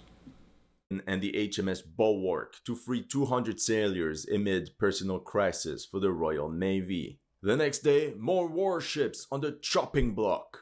It's like, okay, there aren't enough people joining the military. You know what we should do? Get rid of all the gay people in the military. It's like, hello? Like, you're kind of shooting yourself in the foot, man. Like, if you want more people in the military, make it more attractive for gay and trans people. I guarantee you they'll join, okay? They will. If you build it, they will come. Okay? Not like that. If you build it, they will arrive. Just like build a space that's like hospitable to them. You know what I mean? Like they'll show up. They will come. Royal Navy forced to retire 2 frigates due to personnel shortages. 200 years ago, the Royal Navy was able to bully the Chinese fleet I into get submission. it. Now, not so much. Everyone in Britain is talking. This man jerks off to a British armada. I'm telling you right now, he gets off of the camera and he's like, "Oh my god, I have to look up the royal guard during the I don't even know. Like I have to look up the British armada and jerk off to it right now. My dick is throbbing. It's throbbing. I have to. About this recruitment crisis. Former Defense Minister Ben Wallace said, Gen Z is failing to join the military like my generation Men dressed in did. red with No giant shit, black Sherlock. Marge hair hats. Beautiful analysis. Sign me up. I wonder what could have happened. That's my dick nice and hard. Iraq, Afghanistan, and then the message being shoved down our throats to cater to this generation. Yeah, good question. Why the fuck is this guy on YouTube and not in the military? Where are you at, man? Like, okay, move to Britain and join the military. You know, like, oh, they're so like there's in such dire straits. I believe this is probably stolen valor. It looks like pixelated fucking camo, right? Like he's just wearing camo to like get the point across. This man has not seen a day of war. Fuck you, man. Fuck you. I haven't seen a day of war either. I'm a soy ass bitch, okay? And that's fine. I'm totally fine being a soy ass bitch in my cozy little apartment with air conditioning, crocheting my life away. Okay? I'm fine with that. And I'm fine with saying that. The difference between you and me is that you're not fine with saying that. Just own it, man. Live your cozy life. Of or go to war. The UK remodeled some of Snowflakes its my policies ass. to You're one of accommodate them. Gen Z. 2014. You won't Army last a has day in dropped war. Fitness standards to allow more women to join. That same year, Army lifts ban on hand and neck tattoos. Okay, so let's say that you're having a shortage of military personnel, right? Yeah, you're gonna drop your standards. That's called supply and demand, dude. Of course you're gonna drop your fucking standards. Because you have a shortage. So if you don't want a shortage, make it more accommodating. What the fuck are you talking about? After struggling to attract new I heard recruits. furries and came running. December Unfortunately, the 2023 furry from The discussion is Guardian, over. British Army may lift beard ban after 300 plus years. On top of that, roughly 30% Might of do one those after that this. enlist We'll see. are minors. Tell you what, if you can find me a good furry react content to do after this, we'll do that. I love the furries, okay? 30% are I'm not one 16 myself, but or I love my furry 17. audience. So instead of trying to recruit older, more mature military personnel, the British Army did a campaign with Fortnite. You would think that removing all the barriers of entry would boost these. What did he say about Fortnite? What? List are minors. 30% are 16 or 17. So instead of trying to recruit older, more mature military personnel, the British Army did a campaign with Fortnite. Wow, it's almost like they're exploiting youth. It's almost like the military is, you know, not comprised of the best individuals, you know? It's crazy. It's almost like the British military is something that you should not be supporting. You would think that removing all the barriers of entry would boost these numbers up. Yet, on the 17th of January, GB News reported, even with restrictions loosened, the British military so far only recruited 5,000 of its required 9,813 over the past year. Many others argue that the main problem comes from the... I feel like you recruited exactly 5,000, but your requirement was the specific number of 9,813. I don't know. I feel like that's backwards. Like in terms of specificity, I don't know. I don't know. The fact that the British Armed Forces privatized their Maybe that's recruitment just process OCD on to my a company part. called Capita. Since then, slow application process and poor housing I feel like are you would to set be a goal blamed at for like enlistment. 10,000. Whoa. To be honest, they might have a What did that percent. say? Poor housing are to be... Army moves hundreds of troops from frontline to recruitment offices because force is shrinking too quickly after falling by more than 3,000 troops. Lol. Slow application process and poor housing are being blamed. Yeah. Blame for enlistment. Whoa. To be honest, they might have a point. This new online application system is causing thousands of potential recruits to ditch their dream of joining the army because the process is too slow and too complicated. Their dream of slaughtering I was shocked innocents. to learn that 27% of applications took more than 400 days to go from initial application to basic training. What? It doesn't even make sense. I mean, just look at the French Foreign Legion. Within 24 hours of showing up to the recruitment office, you're already sent to basic training. Yet, although Capita keeps failing at reaching required numbers, their contract keeps getting renewed. That's why I think the real job is not to recruit soldiers, but actually to... This dude really should just move to... If he does not live in Britain, which I assume he does, right? Because that otherwise he wouldn't be talking about it. Go join, dude. Like, why haven't you... Here, hold on.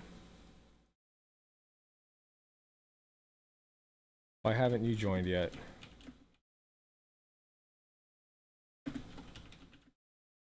There's such a shortage. Surely you'd be an asset.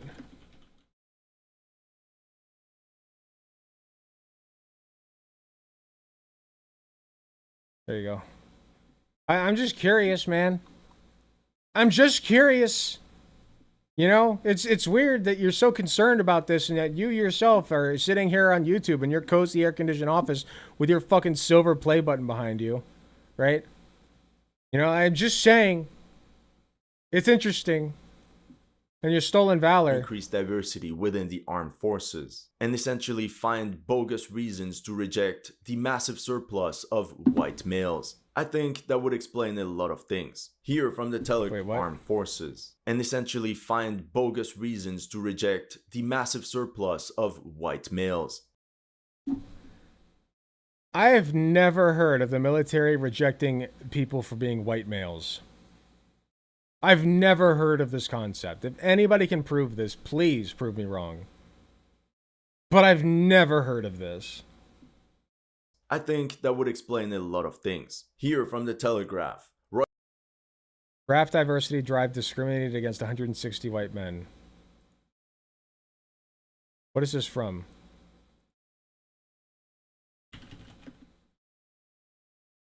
Here, wait, drive.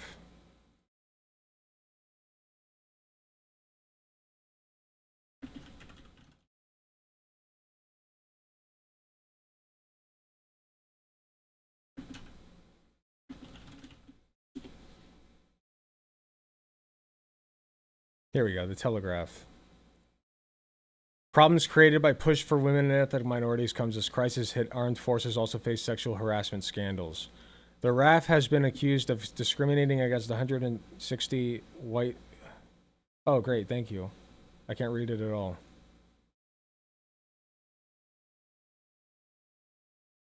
Initiatives to increase the numbers... This is from the BBC, which is, you know, very trustworthy. Initiatives to increase the numbers of women and people from ethnic minorities in the RAF led to unlawful positive discrimination. An inquiry is found. The internal inquiry was sparked by the resignation of a female RAF group captain who told her superiors the policy penalized white men. The inquiry found she had faced significant and unreasonable pressure to meet diversity targets. These targets were set by the last chief of the air staff, Sir Mike Wigston, to increase the proportion of women and people from ethnic minorities in the RAF. But the unnamed senior female RAF recruitment officer told her superiors that fast-tracking women and ethnic minorities was contrary to the equality... Wait! She told them... So wait, you have a case of one woman who told her superiors that it's actually racist against white men and sexist against white men to increase diversity hires, basically. So she went to them. This is such bullshit, man. This is based off of one person's conjecture. The RAF had argued its policies amounted to positive action, not discrimination, and were not unlawful.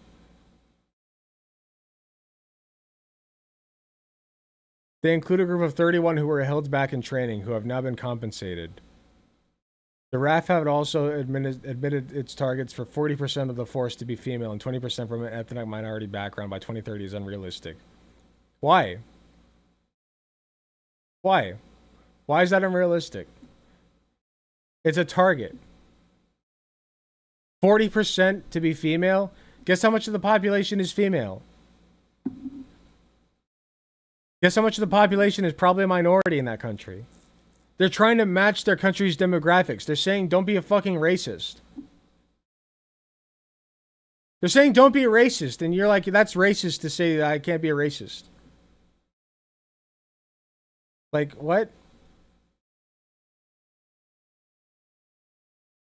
An MOD statement said the pressure the former GP captain was subjected to was significant and at times unreasonable, but that did not amount to institutional or individual bullying. It said that prior to her appointment, 161 ethnic minorities and female candidates had been pulled forward onto Phase 1 training ahead of other candidates.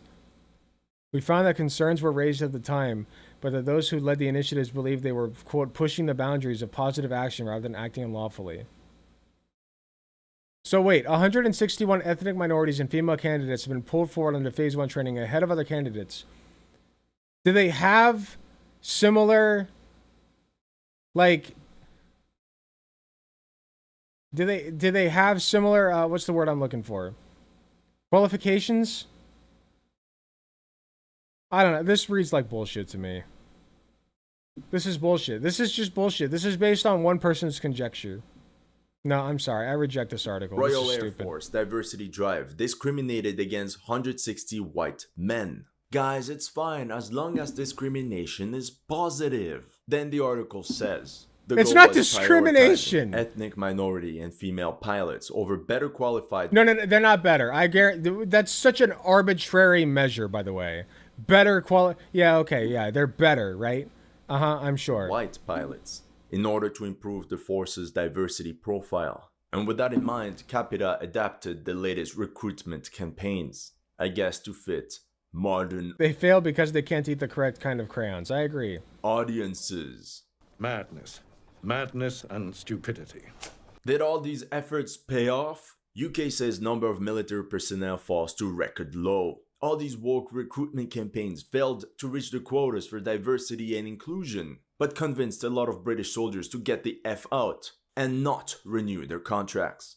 Okay, so wait, your argument is that a lot of British soldiers are racist and quit because of the ethnic and diversity, equity, inclusion standards. That sounds like that sounds like an internal problem, man. That sounds like they're fucking racist. I even learned that every unit now in the British Army has a trained D&I advisor who ensures... Well, it's almost as though racism and sexism in the military is a detriment. Who could have guessed that, man? That racism and sexism within the confines of the military would be a detriment to the number of people you can pull in. I never would have even fathomed. That their unit has an inclusive culture. That's this literally is so fucking stupid. You're such a brainlet, commissars. Honestly, what a disaster. With that being said, Uh-huh. wokeness alone cannot be the sole cause of... We cannot bring in more ethnic minorities and women because the racists currently in the military don't want ethnic minorities and women. Great job, man. You solved it. You solved it. That's crazy. This crisis. The Polish military is not known to be woke. I'm Yet over they're this also guy. facing I'm also issues over this guy. replenishing their I'll give him till 10 minutes. military personnel. To make a good I made point. a video about Japan and they're also facing the same problems. And even France, for the first time in 2023, is facing a shortage of... Yeah, everybody's facing a fucking shortage. Guess what? Turns out people don't want to join your fucking military. Wow, who would have guessed? It turns out when people have decent lives, they don't want to join the military. Okay? That's a good thing. That's good. If you want more people to join your military, make it more hospitable to them. You know? Of military personnel. My first thought was that Britain was facing a lower birth rate. You go join. I mean, mathematically, it makes sense. If there were more birth, there were more young people, and thus, naturally, more people would join the military. Wow, hey, you just did the calculus on why people are like anti-abortion and want to pump out more like they want more people to pump out more babies, right? That's crazy. That's called being a fascist, dude. That's called being a fucking fascist. You want more people to pump out more babies so they can grow up and join the fucking military. Disgusting. Absolutely disgusting. What a perverted freak you are. Fuck you. Although the fertility rate was higher in the early 1960s, it remained more or less stable since the year 2000. And then if we take a look at this briefing for the British Parliament... You see, when the birth rate's higher, more people can join the military. And die for their country. You see, when the birth rate's higher, more people can be cogs in our fucking machine. How absolutely reprehensible. How do you even sleep at night, dude? Disgusting. 2000, there were 25,000 new enlistments in the military, and these days, All right, not I'm even over it. 10,000. I'm over it. I'm over it. I made it 10 minutes. Can't do anymore. That was disgusting throughout. I'm sorry. Like, if you're shitbags to people of diverse ethnic backgrounds and women, they're not going to join your fucking military, man. That's just how that goes. And people aren't born to be in your fucking military. Talking about birth rates and how that affects the military numbers. Absolutely just abhorrent. Ugh. Disgusting. Brother would spew this crap, but if he was forced into the military, he would sing a different tune. Oh yeah, no, this dude hasn't seen a day of combat in his life. I doubt he's even done fucking wrestling like I have. I could take this guy down like in wrestling easily. Easily. And I've been out of practice for years now, okay? But I'm just saying, man, if you want to talk about like military combat and whatever, like you're wearing stolen valor, you're not all that. You're really not. You're really not. You analyze war games, war movies, video games, and react to other YouTube videos. Yeah, okay, dude. Uh-huh. The fuck out of here. Friends, I think... Try that again. Get the fuck out of here.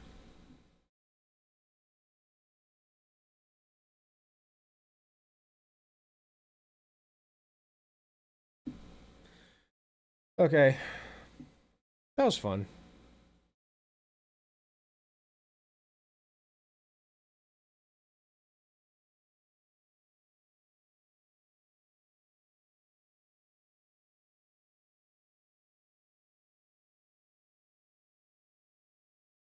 Okay, I feel like I owe it to the furries to try to find another furry video.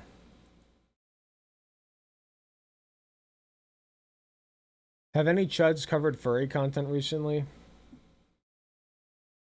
Yeah, make more babies to send to the front lines. True. Hello, Goose President. You're a new name. Welcome. I really thought more people would send me money this stream. I'm a little disappointed.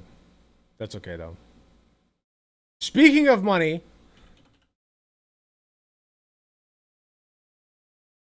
Hold on.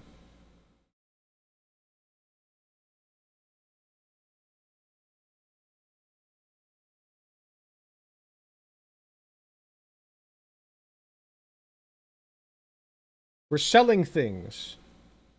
We're selling various things, okay? Gunter coasters, Gunter keychains, Gunter stress balls, Gunter stickers, okay? You can get them on Etsy.com/shop/Gunter grabs. You can get them now, even. Okay, I have them here. Yeah, I'll pull them out. Ready?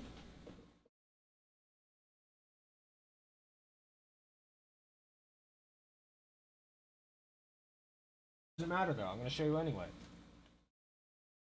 Got keychains. Keychains. You can get little keychains. Look, I made them myself. Look at this. Keychains with a Gunter logo on them. I vouch for the stress balls. They're great. Yeah, see? Queen Laura loves the stress ball that I gave them. I gave one. Look at that. Keychain. We got Gunter stress balls. We got Gunter coasters. Where's the coasters? Coaster. We got a non-binary coaster. Look at that. You can get a non-binary coaster. You can put your drink on it. Holy shit. Wow, it holds the drink. It holds the drink and protects your table. Look at that. See that? Non-binary coaster. You can get a coaster in various colors. You can get stickers. You can get stress balls. There are various things you can get on my shop. Go now. Go. Soon, Jigglypuff will be on my shop as well. I might even sell Snorlax. Who's to say? I've been thinking about it. All kinds of things. Hello, Dermo. Welcome. Dermont. I'm not sure how to pronounce that. I gotta go. Jamer, thank you so much for being here. I appreciate you. But yeah, buy my fuzzy Gunter balls. A coaster just for you, yeah. The non-binary coaster. It will look a little bit different from... Well, actually, the first buyer will get this one. The next buyer the non-binary coaster will look a little bit different because I like to crochet around the edges now instead of sewing around the edges. So it'll look more like this trans coaster. I'll show you. It'll look more like this trans coaster. You can see the crocheted edge instead of, let's see if I can find it.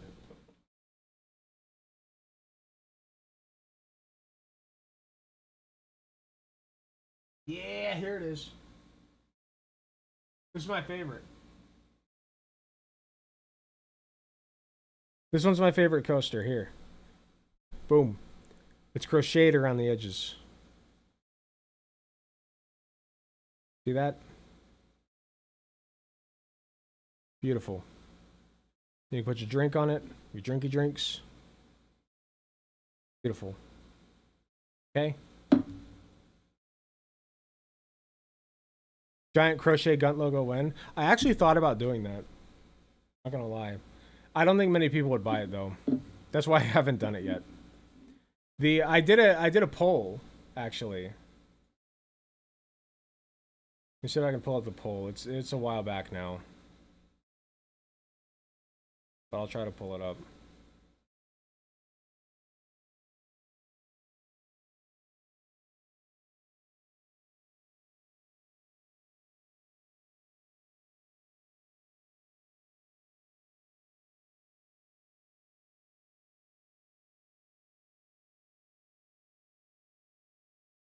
Here we go. So this is the poll. Most people say that they would buy the bracelet or a bookmark because those are the cheapest things that I can make. A lot of people say they would buy the fingerless gloves. I'm thinking about putting those on the market, but I'm not sure yet. The thing about the fingerless gloves is they're a little bit tricky to make just because of the stitch that I'm using. It's called the moss stitch. And there's a way to do the moss stitch that's easier than what I'm doing, and I'm going to try it real quick before I put them on the market officially. But the way that I'm doing it now is the stitch that I'm trying to do is very tight. So when I try to put the hook inside, it's like, gotta jam it in there.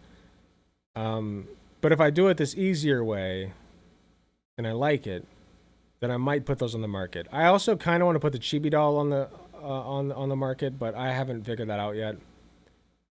But yeah, most people don't really care about the keychains, apparently. Even though I think they're pretty cool, personally. I like the keychain. Okay. Your merch looks cool. I'll buy something when I find a job. Fair enough, fair enough. Don't put yourself in the red or nothing on my account. I'm busy drawing a wand design. Very nice. Hopefully not a Harry Potter wand. That would get you canceled. Shop name The Gunts. Trans Pizza. It is indeed Trans Pizza. I like Gunter Grabs. I think that's a good name for it. There are people with the fucking... Oh, shit.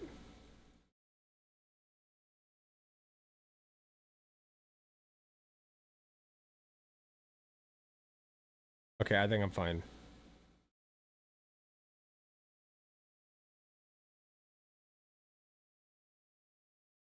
Sorry, I'm just double checking that there's not any personal info on this page. Okay, I'm fine. I'm fine. I'm fine. Sorry, that was a misstep on my count. There are people that have the stress balls in their shopping cart that have not ordered them yet. I see you. I see you. Order them. I searched your name on Etsy and a bunch of guns and ammo popped up. No. Gunter Grabs. Etsy here.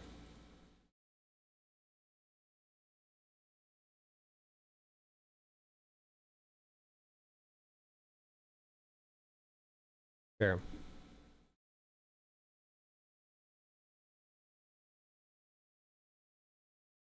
Etsy.com/shop/Gunter Grabs.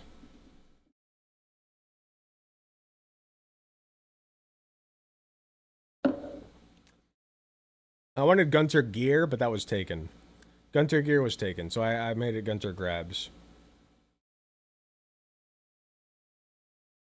Pork Rester, welcome. Very welcome also. I never said welcome to you. You look like a left-wing Tim Pool. I have been told this. I have been told this. You have the domain gunt.com? I do not. I wanted gunter.gg. But it's expensive. The GG websites are expensive. So I just went with alegunter.com. Much less expensive. Cost me $5 for the first year. I forgot how much it's costing me now. Like 20 bucks or something. But gunter.gg is like 60 bucks. It's not worth it. Alright. I'm gonna go pee real quick. And then I want to do one more react before we end. I want to do one more. Vosh still live? No, Vosh is not live. Why does Vosh not raid into me? I have streamed so many times at the same time that Vosh is streaming and he's never raided into me and I'm so fucking pissed about it. Fine. I'll be fine. Alright, I'll be right back.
Okay, I have returned. Oh, my bad. Okay. What'd you do next? I bought a .lol domain for $2 the first year? Damn. That's a sick grab.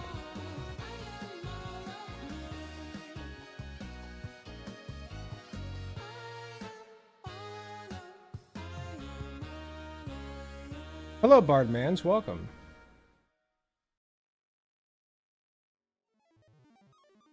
Go pause the music. I need to find something else to react to. Who have we not looked at in a while? We've looked at, let's see. Matt Walsh, Ben Shapiro, Jordan Peterson. The classics. What's Dave Rubin been up to? Dave Rubin. Let's see. The Rubin Report. We have to.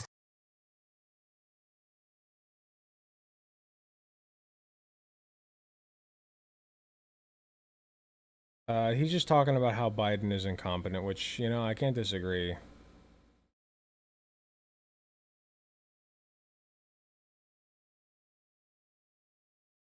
Was that red dot floating? It's the cat's toy.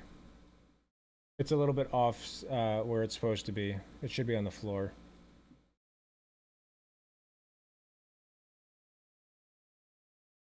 Thank you for getting that. Do the people want the other child? No, they were just asking why there's a red dot floating around. Oh, yeah. It's the sniper coming for me. Mm-hmm. He's really bad at his job, though.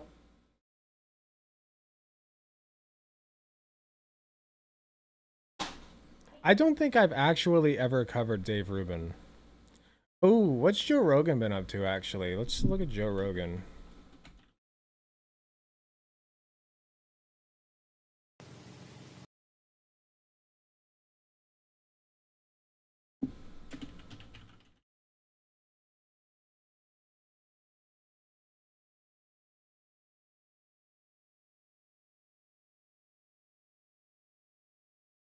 Joe Rogan clips. GRE clips. Here we go. Hawk Tua, Gay Pride, and Andrew Jackson's duels.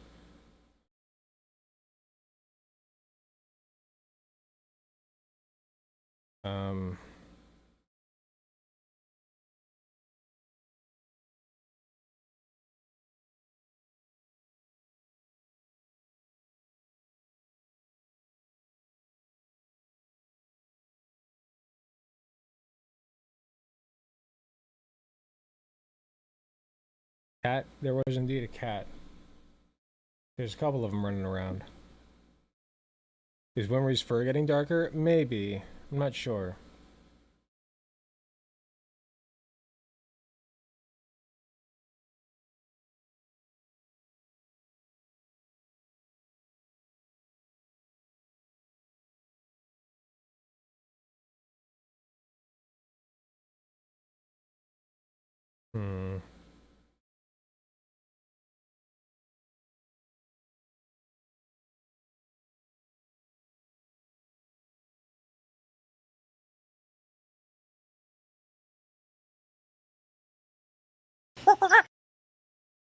Yeah, we'll do a Joe Rogan. Why not?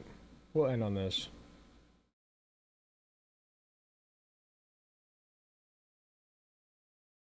So it's been a while since we checked in on our boy, I just blanked. Hold on.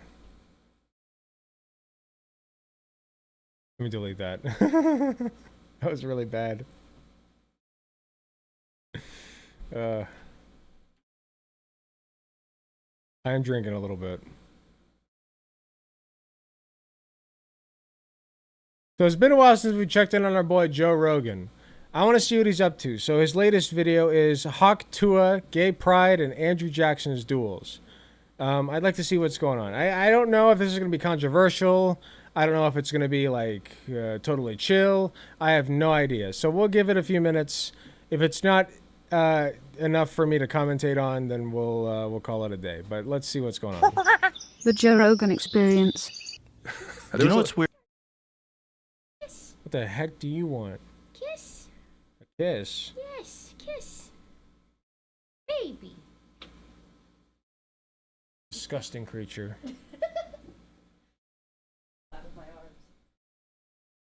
My kisses are a blessing to you. That was Winry. Did you pronounce Haktua like you're trying to comically spit? Haktua. Weird people that wear glasses that don't have vision problems. I hate them. They're stealing valor. I was thinking about that. Yeah. Yeah, because you have. I think glasses have become a fashion statement. Like, I no longer have vision problems as of having LASIK, but like, I don't know. Like, if you want to wear glasses just because you think it looks cool, like I wear sunglasses sometimes indoors. Like, who cares? I think that people who wear glasses, like just regular lens glasses, who don't have vision problems, tend to be pretty snobbish, but it's whatever. You have to have them. I am so blind without these. What is with people with clear lenses? Like, what is that about? It shapes their face, is what they say. It's an accessory. So they'll have like a big fat face, so they'll wear big glasses, or they have like a mouse face, so they wear little glasses. But I really don't trust those people. Very odd. Yeah. It's a very. I feel like that's pretty judgmental. I don't know. I would have to get to know somebody. Like, if I ask somebody, hey, like, you know, you don't have vision problems, why are you wearing glasses? And they answer like, I don't know, I just feel like it makes like my face look better. I feel like it, like, at a certain point, it's just a fashion statement, you know? Like, I just don't care that much. Like, half the fucking population has vision problems.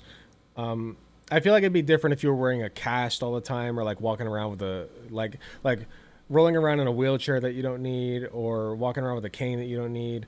But like glasses, I don't know. Very odd choice. It's like having a prosthetic leg attached when you have both your feet. I don't think it's the same I met a thing. guy and he had those on. He was a comic. And I go, why do you wear those?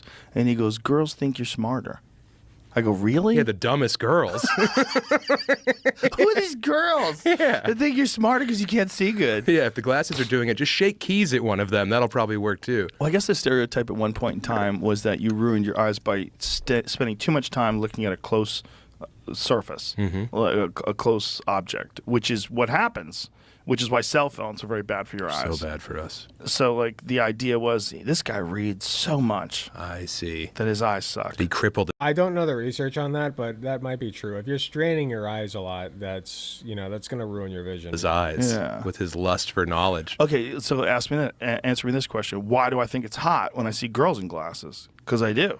I do too, man. Why? Because they do this. I agree. Oh, that's I'm completely agree. They flick their hair back. No, it's not because they flick their hair back and shit. It's just because it looks good. Like, Katie wears glasses. I think it's hot. She also thought it was hot when I wore glasses, but I was like, eh. I'd rather have perfect vision, man. Sorry. What can I say? Back. Before they... That chick is the best. Bro, first of all, I just saw an interview with her. Yeah. She got on stage at the Zach Bryan. That Haktua chick, I have no clue why she blew up the way she did. But I'm happy for her, I guess. Show. And she sang with them. You know, at the end, he sings Revival, and he has people come on stage and sing with them. It's a great fucking show. He puts on an amazing show. So he brought her out there, and she yells out, Haktua, to the whole crowd. They're Because like, she's hot? Yeah, that's fair. Like, who the fuck? My little one who doesn't know about Haktua, here. Hawk, Utah. What's one move in bed that makes a man go crazy every time? Oh, you gotta give him that hawk too and spit on that thing. You get me? Just the two. That's all it is. Now you have the lore. That is literally it. Would have ever thought that would have happened? I don't know. She just looks like the classic, like, you know, American 8. Yeah. Where it's like, I have a chance with her, and she Right. seems fun, and she loves sucking dick. It's like, of course. Yeah! Great personality. The first thing you think is like, oh, I have a chance with her. Ew! Disgusting. Why the... Oh, I have a chance with her. I have a chance with any fucking bitch that I want to have a chance with. You know what? I'm a hot piece of ass, okay? Fuck you. What do you mean I have a chance with her? Suck my dick. Of course she captured the zeitgeist. Yeah. Oh, what That's happened? funny. Hold on. Did it mute for the rest of you guys? Because it muted for me. Dick. It's like... Oh, shit. Hold on.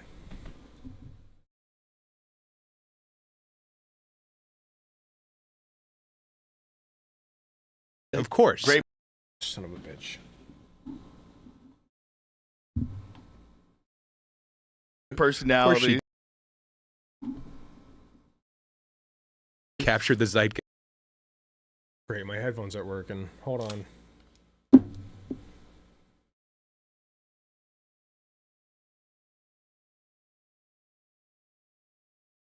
Guys. Yeah.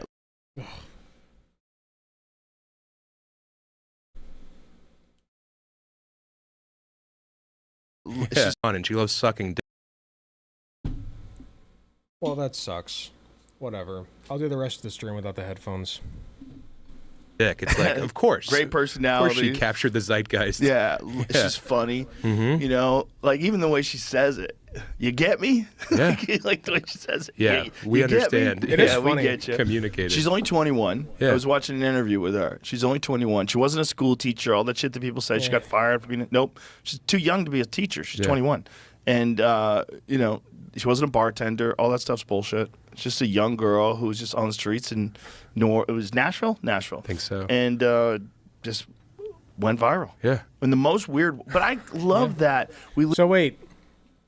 You're saying that part of why she went viral is because she's quote unquote only 21? I don't know. I feel like that's kind of weird. Live in a time where that happens. Like, it's such a strange time. I'm sure she'll be stealing club weekends from me in no time. Here's something that should go viral. Jamie, pull up that guy that I tweeted. Because people think I was making fun of this guy, which I kind of am. But also, it is a catchy tune. You know, there's a lot of people. Let me just say this.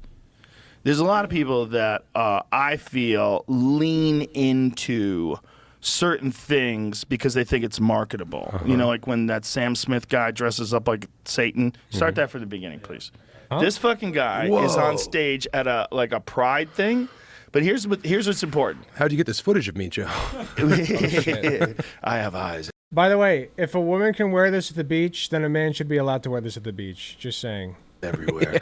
Here's what's important. He looks a bit off. The fucking dude is talented. Yeah, it's ridiculous that he's got a G-string on and he's fat and he's wearing a biker helmet on and he's got queer tattooed across his belly. But listen to him rap. Listen to this.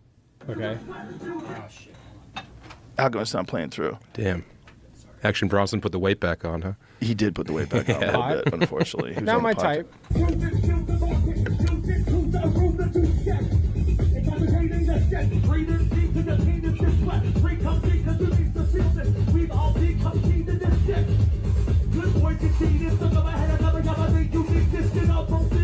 He's good, right?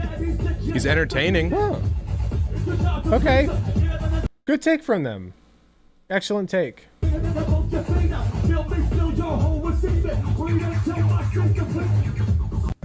He is good. Like one of the lines was, "Let me fill your hole with semen." I'm pretty sure that's the only thing that I could get out of all of that. Like, it's weird to me since some struggle with bad vision and hate it when others treat it like quirky fashion. Just feels bad to me since I hate the disability of my poor vision. Probably a personal thing though. I just I don't care. You know what I mean? Like, it's not affecting anybody. If you want to wear glasses, like, without having actual vision problems, it's a fashion statement anymore. Because half the people on fucking Earth, more probably, have vision problems and need to wear glasses or some kind of lens. So, like, if a person who has vision problems can wear contact lenses, then I feel like a person without vision problems should be allowed to wear glasses. I think it's fine. Let him wear what he wants. I agree. like the little dance. But it's just the flow. His flow. I mean, everybody's freaking out about it. Oh, the end of the world. Listen, that's a grown man out there swinging dick for other grown men. Yeah. And they're having a good time. You're having a consensual hoot. Yeah. He's having a good time. People like it. But my point is, like, that's that guy. He's got queer tattooed across his stomach. He's not fucking cosplaying. It's not performative. Yeah, that's who he is. Pure. But he's fucking talented. Yeah. Like that like the flow is good. Like it's fucking good, man. Also, if you go to a show, don't you want that guy leading the band? Hell yeah. That's a blast. That's Fat Gigi Allen who'll suck you off. Yeah, I'd love that guy to open up a show. He should open up Fully Loaded. That's what he should do. Him and Jelly Roll. Bert's fucking buddies in the old, hey. This is just Bert's bro crowd. shit. Just have that guy go out there first. And then I Bert would support come out in this. the exact same outfit. Yes. Yeah, with the machine tattooed on his belly. Yes. It's great. Yes. With the fucking biker hat on. Yes. Yeah. Yeah. I'm all for that stuff. Me too. I like freaks. I love freaks. I like freaks of all I time. didn't hear it. Here's the didn't thing. Like, get a any lot of people are references. upset about the Pride Parade because they're like, oh, they're doing the Pride Parade and they're doing it in front of all these children. Hey. He is high as a motherfucker. Don't by bring the your way. kids to a fucking Pride Parade. Right. I know you want your kids to be... What? Why not? Listen, if it's a safe for work Pride Parade, then who cares? Like, if everybody's got their bits covered, I really don't give a shit. Like, you bring your kids to the beach, and there are already women in skimpy outfits there. If there are people in skimpy outfits at the Pride Parade, it's not going to affect your kids that much. It's really not, okay? I agree. Don't bring your kids to church. True. Be tolerant. Is that him? Simply Marvelous. Chris Condi, queer conscious rapper. Is that him? Boy, it looks a lot like him. Oh, those are different tattoos, I think. No, it says there's queer on his queer. belly. That's Yeah. him. He's based in Austin, it says. Oh, hell yeah, dude. Hey, fella. Whoa, he has a song called American Faggot. Well, there That's you hard go. as hell. Yeah. That's just talent. I didn't realize you were allowed to say that word uncensored on YouTube, but then again, it is Joe Rogan, so if this gets demonetized, you know why. Whoever edits this, if it's Dubsy, please censor that F slur by that. It probably was in Austin then. Oh, for sure. Yeah. It looked like it was at a farmer's market based on the crowd. So, like, there's this thing that people are saying about, like, the Pride Parade, because all these people are walking around Yeah, naked just at the 'cause San it's Joe Francisco Rogan. Pride Parade, and so they were interviewing these people, and they have their dicks out. Yeah. Listen, if you don't want your kids to see gay guys being sexual, that's what Pride Parade is. Yeah. It's not like a... No, it's not just gay guys being sexual. It's it's queer people, I should say, queer people celebrating their diversity. That's what a Pride Parade is. Okay? It's not sexual in nature necessarily. It can be. There's certainly sexual elements to a lot of them, but you know, there's sexual elements to a woman on the beach too. You know what I mean? And nobody cares if a kid sees a woman on the beach in a bikini. So I just don't give a shit that much. I really don't care that much. Bunch of They 40-year-old only care 'cause gay it's gay. engineers holding hands, like married guys who are just holding hands, like, Blowing hey, each we're other proud. kisses. Yeah. It's different than anything else. Like any other kind of... Here's what I do think. I think that Joe Rogan is mostly gay positive. I think that he's, like he just said, 40-year-old engineers holding hands. He's fine with that. But I think that he's kind of fallen into the trap of, like, pride parades have too much sexual elements to them, when he doesn't analyze the straight sexual elements in society that pervade, you know, society, like fucking Hooters, bringing your kids to Hooters, you know, or the beach. I think the beach is the perfect example. You know what I mean? So, yeah, it's just something to think about. A pride thing, because it's not just like we just happen to be gay. It's overtly sexual, always. It's guys with fucking ball gags and dog leashes. And, Pissing on each other. yeah, it's not. It's not. They're not pissing on each other. I'm not What? against it at all, but you can't complain that that's happening. Dude, you inserted that your fucking self. I've never in my life seen anybody piss on anybody else at a pride parade. What the fuck? I've seen the dog masks, but not that. Nah, man, you inserted that your fucking self. Because you brought your Holy kids. shit. You can't take your kids to the cage fight and complain about violence. Exactly. Yeah. Don't take your kids to Pride and complain about the gays. Yeah. They're having a blast. They too. have a good time. Yeah. I used to do a bit about how, like, I would always think, am I exaggerating about, like, the gay neighborhood? Like, in L.A., they have Boys Town in Santa, and it's so crazy. Like, I was always saying to myself, like, maybe I'm exaggerating. Maybe I need to drive through it. Hold on, I've got a warning.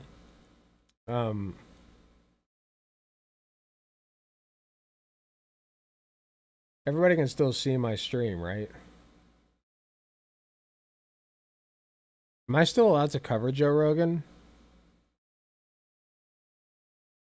Okay, never mind. The warning's gone. Never mind. Again. So every now and then I would take the right turn and then go down Santa Monica Boulevard and head towards the ocean. Yeah. And it's 5 blocks of no one saying no. It's just wild madness. It's dudes at cowboy hats and G-strings on poles. Yeah. Guys making out in the middle of the street and humping each other. It's crazy. Having the time of their life. Having the time of their life. Yeah. All yang, no yin, and no one can get pregnant. I'm all for it. Yeah. You wrestle, but everyone wins. There are certainly pride events that you should not bring your kids to, for sure. And I think that if there are going to be those activities at pride events, that people should advertise that, so that you know, if you have kids, you don't bring them there. But in general, Pride events are like completely kid friendly. As far as like anything else in society is kid friendly. You know, sometimes your kids are going to see things that are sexual, and they're not like they shouldn't. I'm not saying they should see that stuff, but you know, you can't protect them from everything.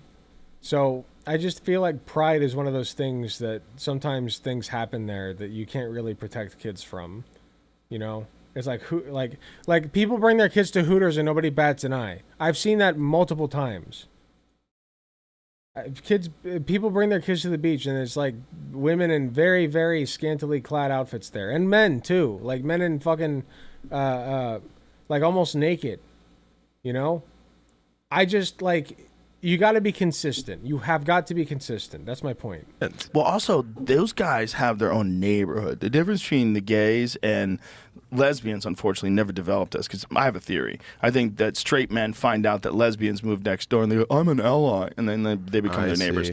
Whereas, like, straight men never move into a gay neighborhood. Very rarely. Yeah. You can't, like, straighten up a gay neighborhood. No. But they've figured out a way to make, like, a whole area all gay. Yeah. Like, only gay guys can do that. It's admirable. It's great. It's great. It's I've wild. never heard of But it's just wild that they can pull it off in almost every city.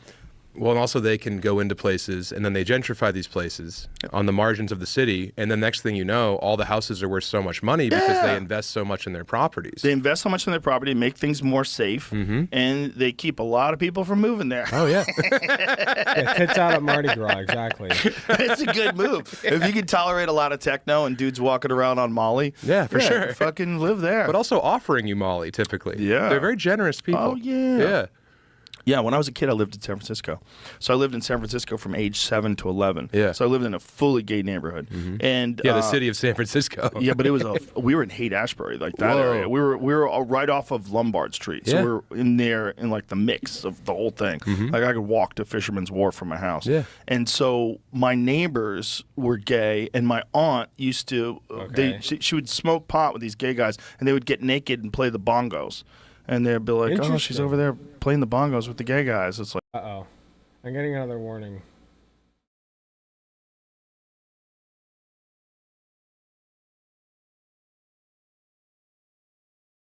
I don't know if I'm allowed to cover Joe Rogan anymore. I'm getting a warning that my stream is being blocked.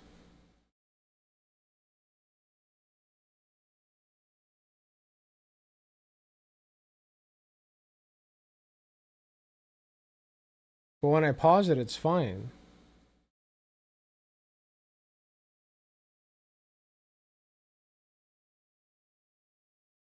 Did Joe Rogan turn on, like, copyright protection?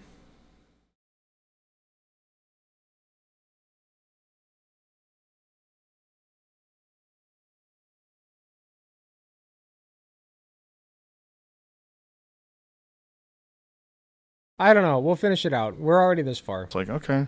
Like, it was so normal to me that it wasn't until I moved to Florida that I even realized that people were homophobic. Right. And that was when I was 11. Like, I had no idea that people had a problem with gay people. I mean, it was just normal for you as a boy to understand that your aunt had these gay friends, and it wasn't made strange, or they weren't othered, you know? No, they were just normal guys who just happened to be gay. Yeah. And they were everywhere, too. So it's like it became normal because you just saw them everywhere. There was guys holding hands everywhere. This was San Francisco in the 1970s. Okay, okay. That's like kind of what you want, right? It's I want acceptance. people to, It's funny. I haven't heard a lot about Joe Rogan lately, and I think it's because he doesn't really like lately he's not really been like dipping into controversy. You know what I mean? Like, I don't think Joe Rogan is a bad guy, but I feel like he's really stupid, and sometimes he's just like, because he's so stupid, he takes on bad opinions. You know what I mean? That's kind of my feeling. I want people to be themselves. I want liberty and freedom for all. Yeah, that's real freedom. You want America to be this fucking land of the free, home of the brave? True. You know how fucking brave you have to be holding hands No with a worries, dude Queen and Laura. walk down You go, a major 10 street? parter. What are the possibilities of running I'm into gonna end soon homophobes? anyway. It's pretty fucking high. If you link for them, sure. I'll pretty, read pretty them. sure. Link Like, them, if you're I'll gonna read them. walk down any major metropolitan, like for any like 3 or 4 block stretch,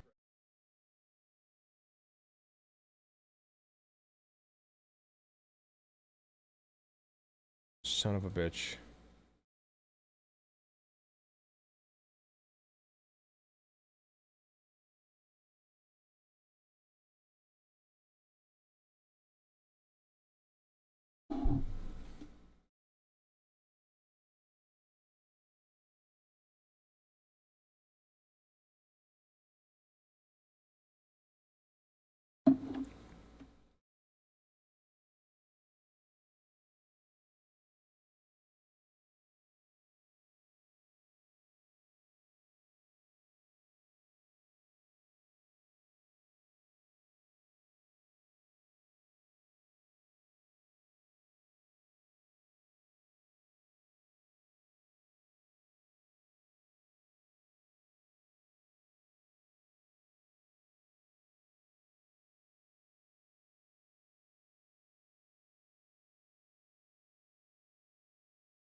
That's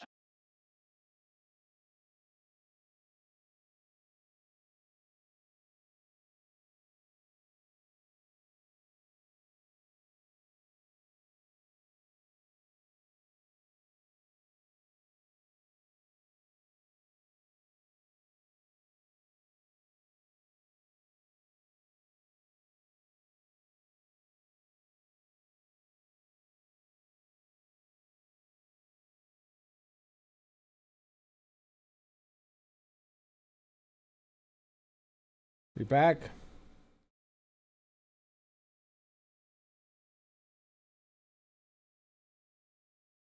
OBS says we're back.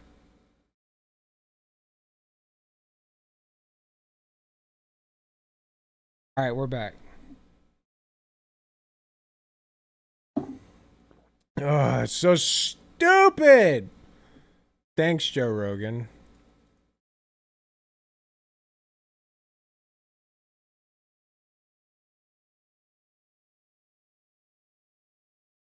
Jogan. It's stupid.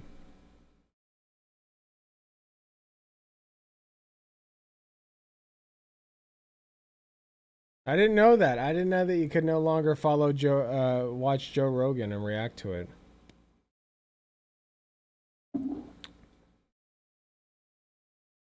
Whatever.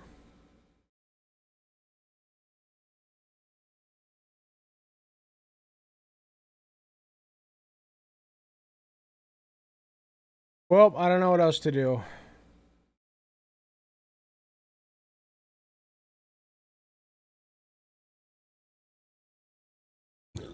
Excuse me. You guys want to watch me crochet a little bit? Excuse me again.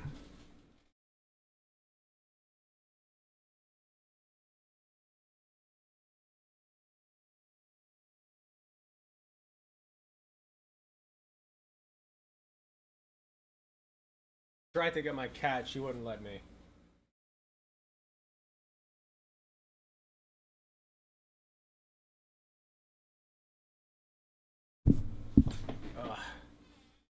I gotta finish the feet still for Jigglypuff. Once the feet are done, we're good. You've been kicking ass? Thank you. What was that all about? It's because Joe Rogan doesn't let people fucking watch his shit. I love the eyes. Yeah, I followed a pattern. The pattern is from a guy called Crochet, or what is it called? Yarn Punk. Here's the pattern. It's publicly available. And I just made it a little bit bigger. EV crochet drop when? I'm going to make an EV crochet. I just don't know when. We'll get there. But all that's left is the feet. Once the feet are done, this baby is going on Etsy.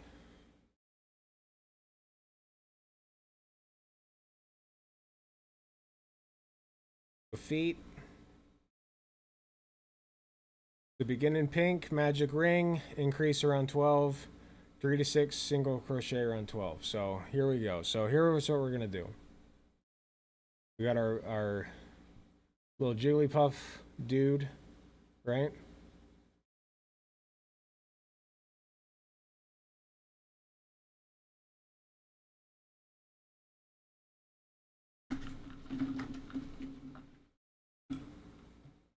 Where's my hook? Okay. We'll just do one foot real quick and then I'll drop you guys off. The real ones will stick around. So we're going to do a magic ring. So what we do here is we're going to take our string or our yarn, whatever. Going to wrap around the fingers like this, cross over, insert hook under first part, hook over the second, and then we wrap around again, hook over the second part, pull through. And if you're not following this, that's okay. I'm going to crochet twice into the ring. I've learned how to work with this yarn a little bit better.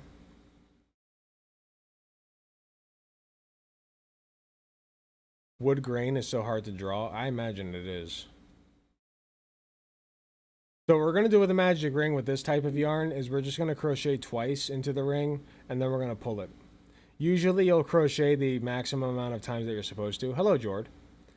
And then you'll pull it. But I like to just crochet twice with this type of yarn because otherwise it's hard to like pull it. So you're trying to like close this ring right here. We're going to grab the crochets that we did and try to pull this piece of yarn to close this ring. We're going to close this before we continue.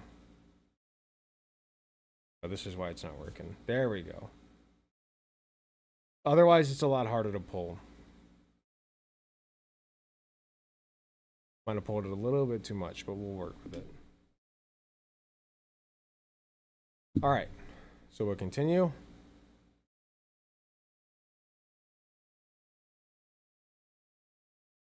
Yeah, I pulled it a bit too much. We'll work with it.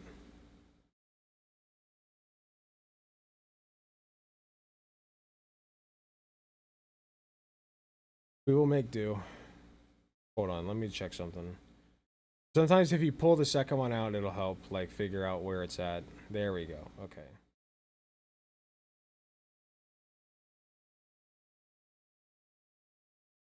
So we'll crochet into the ring again.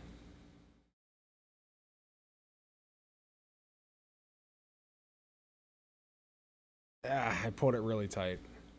There we go. You want to pull it tight because that helps, like, you know, that makes it closed, but unfortunately sometimes it, you know, it makes it harder to crochet. So that's 2, 3, 4, 5, and 6.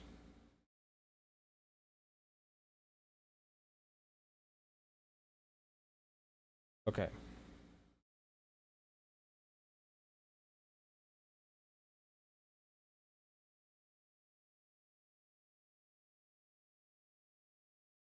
Four, 5, 6. Okay. And then we're going to double crochet into each one of these. Makes it 12 stitches. 1, 2, 3. This looks like sorcery. I know, it's very fun though.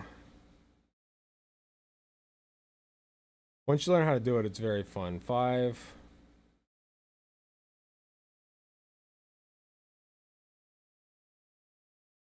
6. 7. I've got quite a few Pokemon done. 8. And what we're doing is we're increasing each stitch so that it turns in from 6 to 12. 10. 11. And 12. We got 12 stitches on the outside. Let's just count, make sure. 1, 2, 3, 4, 5, 6, 7, 8, 9, 10. Oh, I only have 11. Something happened.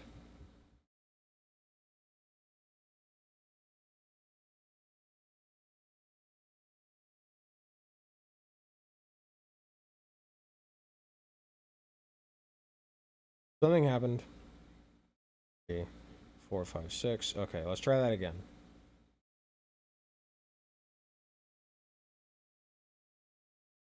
It happens. It happens.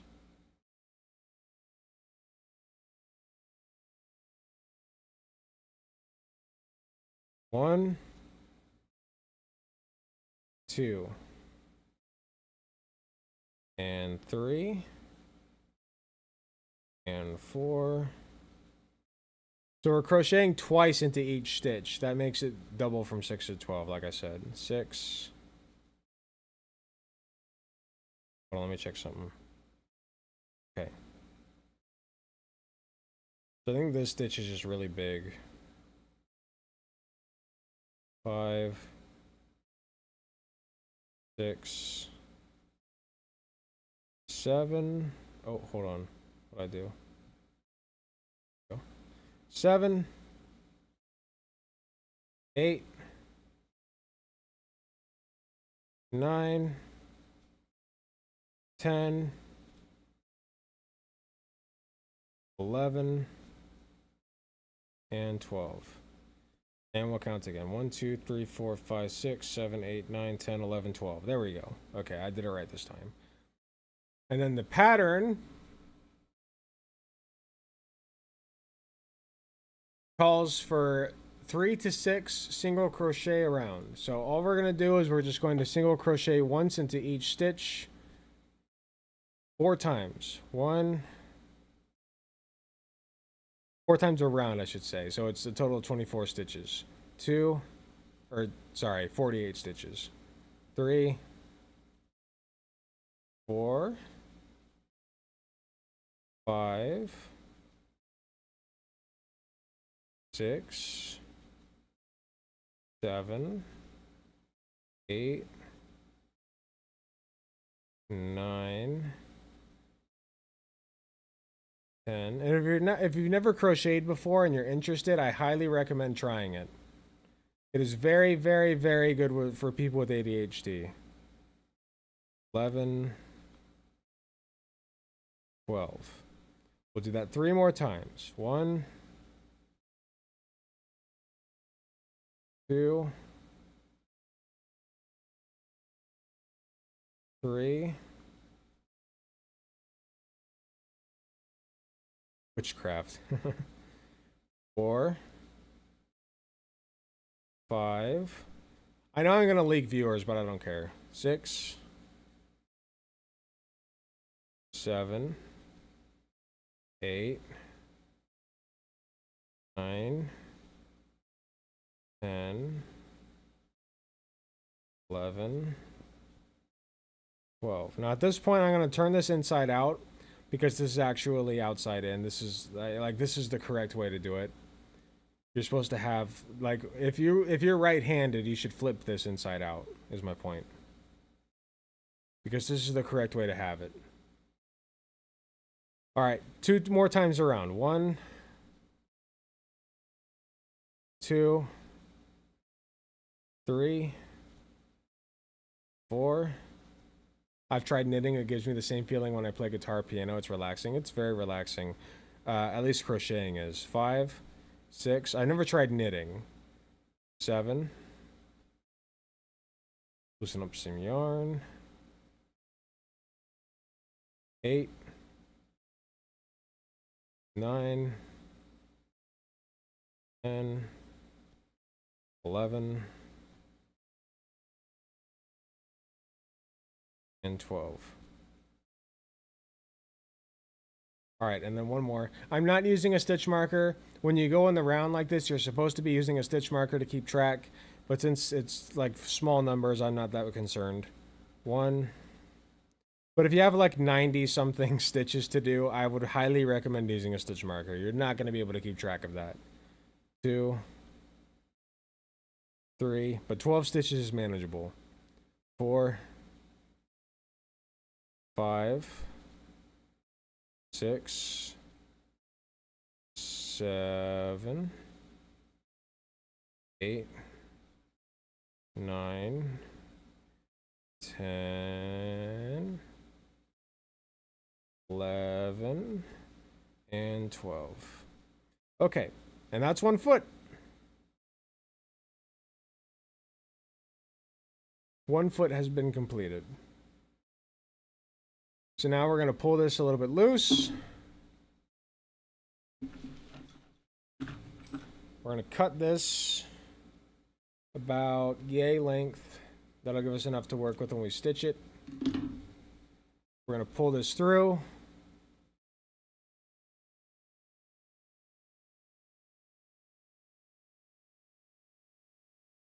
And there's 1 foot. And that is going to go right there. About. Nice. What do you stuff them with? I've been using this from Michaels, Loops and Threads. It's recycled stuffing, so, you know, good for the environment and whatever.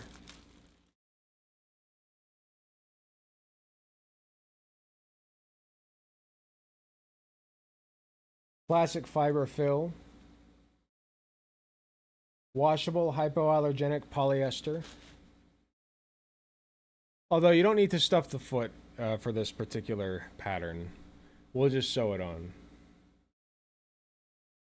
I'll show you the process for that real quick if you want, but it's not that interesting. It's just like you just kind of take a needle.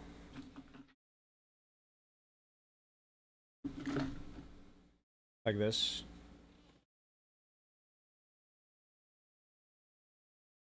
You take the long part of the yarn and you just stuff it through.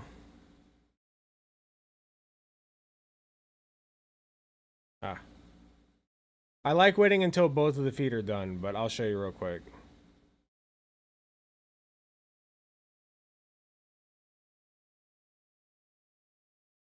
Ah, come on. It's a little tricky with the chenille yarn. But once you get used to it, it's fine. Or chenille with an N, sorry.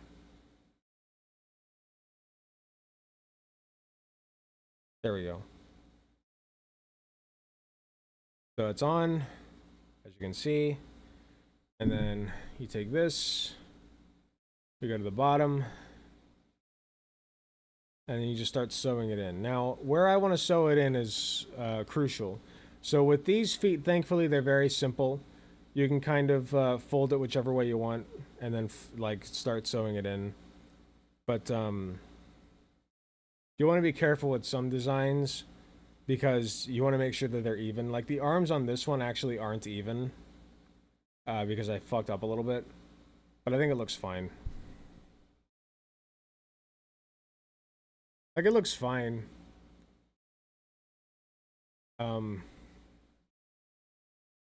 But yeah, you just start sewing it in. Like with these feet, you want them to be attached, so we're going to sew them really close to the center here. So we'll just stick the needle in.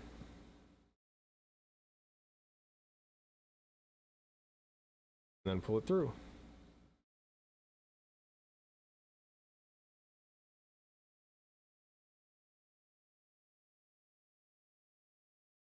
And you can see it's attached now, and so what we're going to do is we're just going to, not crochet, we're going to sew all around this. And I like to go the same direction that I was crocheting. So we're going to do the bottom loop here, stick it in. I don't know how well you can see that, but we're going to stick it into the foot, the loop of the foot, and then we're going to stick it into a part on the doll itself. And then pull it through. That has character. Thank you. The imperfections do in fact add character. I think that that's true.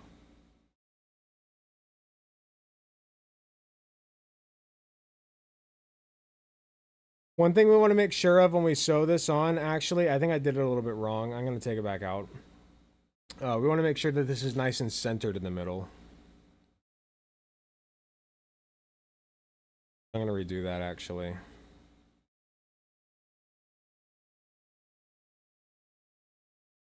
Actually, should I redo it? Hold on. Yeah, I should. I know why I should. Hold on.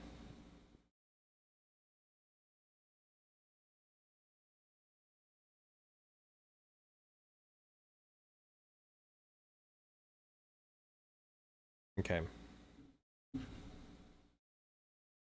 We'll give that one more go.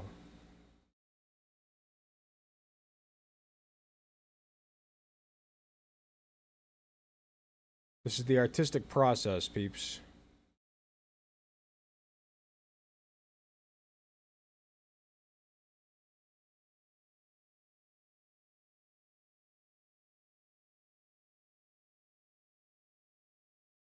Okay, so what I'm going to do is I'm going to put the part where the yarn's coming out, I'm going to put that in the very middle, fold it like this, and I'm going to stick that into the middle here, and that'll ensure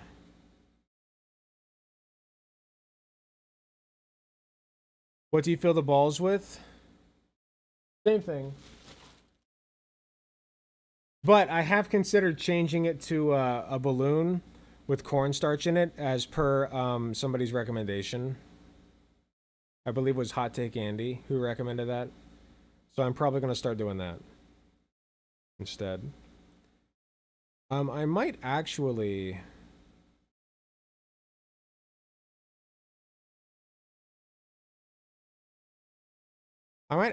sew this in a little bit differently.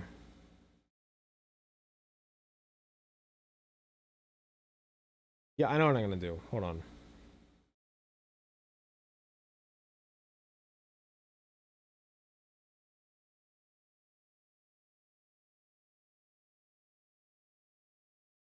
I know what I'm doing.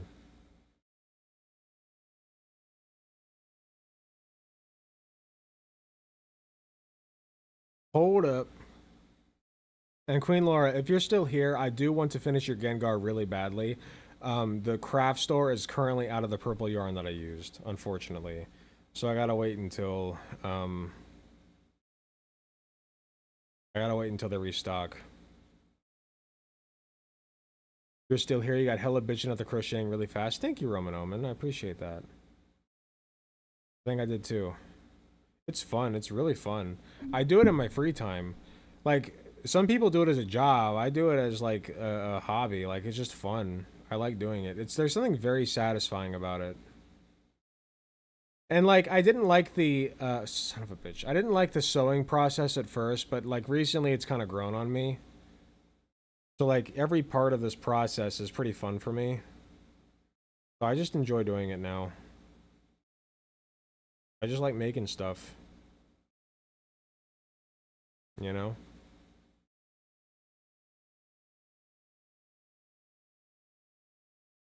Will you please just do what I ask you to do? Sorry, this yarn sheds very easily, so like, there we go. It's easy to pull off bits of the yarn and without actually threading it through. Okay, so here's what I'm going to do. I'm going to fold this so that the yarn bit is on the outside.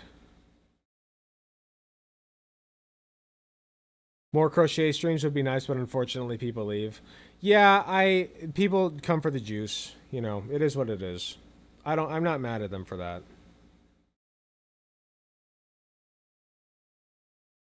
So as you can see, this is open like this. I'm going to fold it like this, and I'm going to crochet through both ends of these. Or, sorry, sew through both ends. Like, I'm going to fold it in half and sew through both ends of it. And that should help out with the process. Make it a little faster.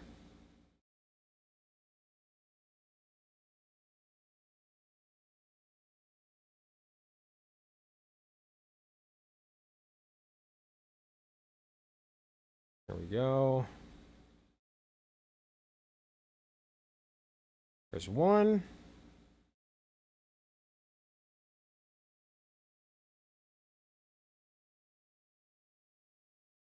And two.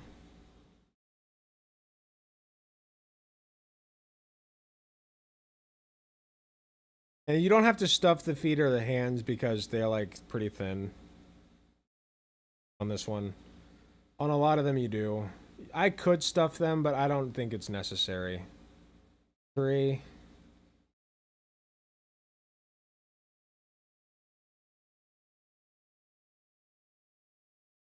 Four.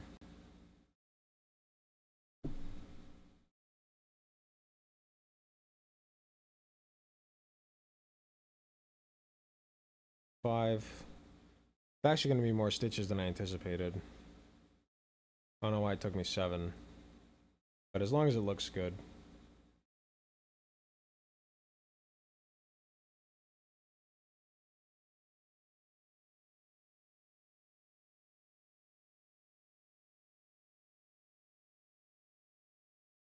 And 7.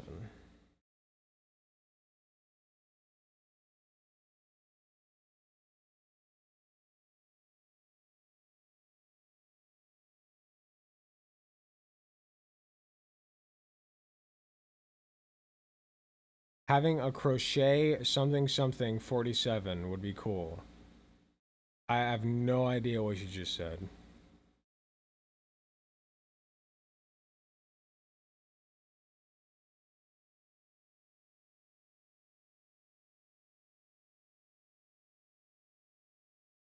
All right, so there's 1 foot.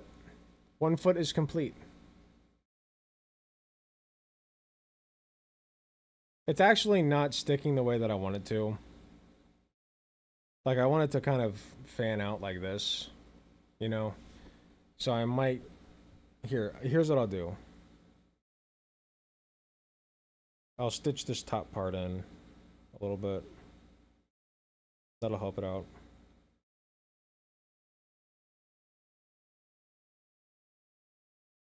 Damn, we dropped to 5 viewers. Holy shit. Nobody likes it when I do this.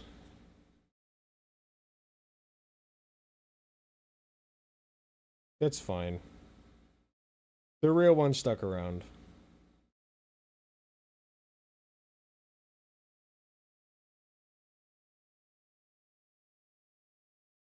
I can't blame people. I really can't. Like, I probably wouldn't stick around either. I'm the same way.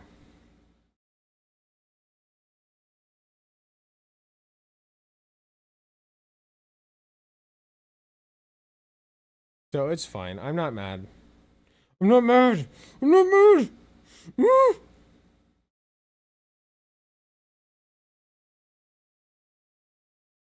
Not mad, guys. I swear.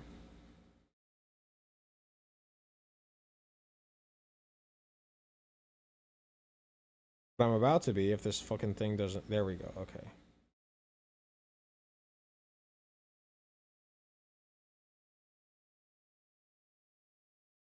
We got 6 more. Nice to just have something chill while cooking. Nice. There we go. Now the foot's sticking out a little bit better.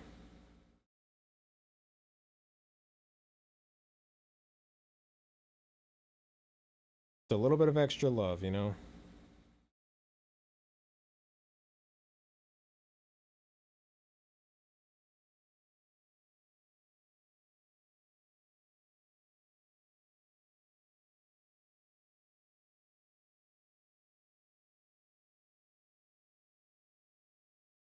Almost. Come on. Can you please?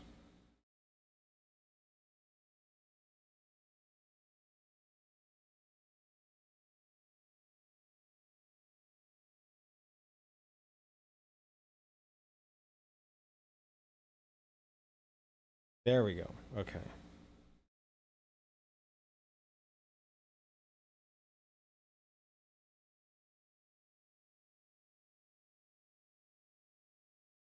We'll do 1 more for good measure.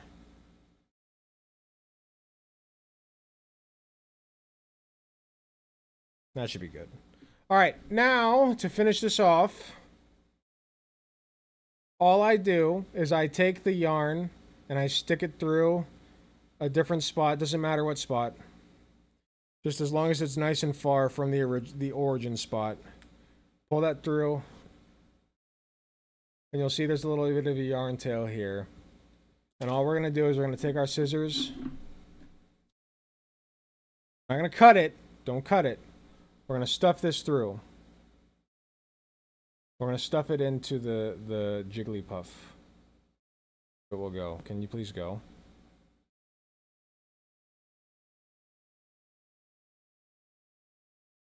You can cut it a bit if you want, but I like just stuffing it all in. I think it makes it more secure that way. So we're just gonna keep like dragging it into this hole that we just pulled it out of.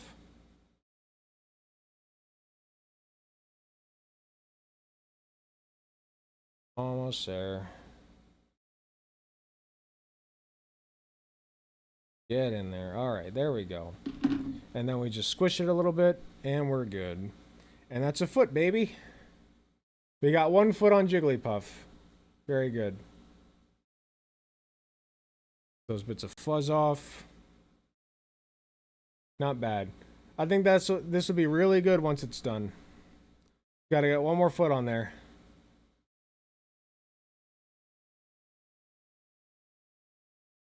If you cover this, it looks good. Kind of.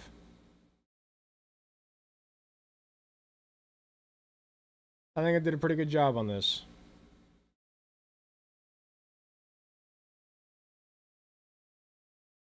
Do you like working big or small, or are both fun? I like working big better. I like the chenille yarn, is what it's called. That's my favorite type. I just think it's nice and soft and satisfying to work with. The small yarn can be satisfying, but like I've been holding off this Joltic project forever. I have, I'll show you real quick. I started a Joltic.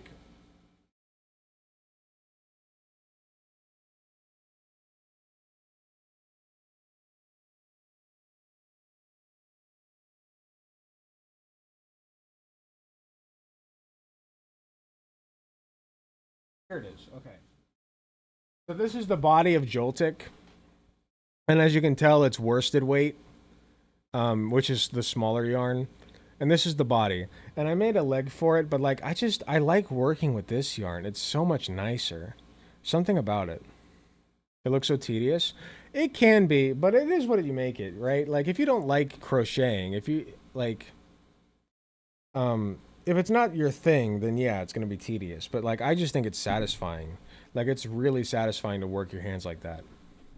Have you made a crochet Pepe before? I tried making one, and like the best one I could find I had to pay for. So I tried to freehand one for a little bit, but then I gave up on it.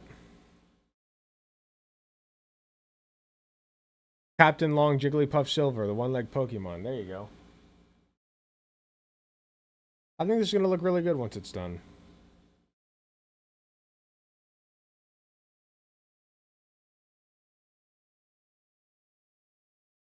I thought about using this yarn for the eyes next time I do it.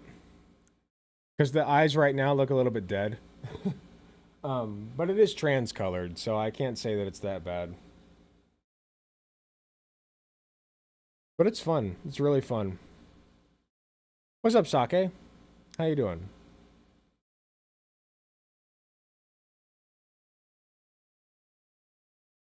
I just enjoy it. I just really enjoy the craft. It's nice. And he be going on the market as soon as he's got that other foot on. Might be tonight. Who's to say?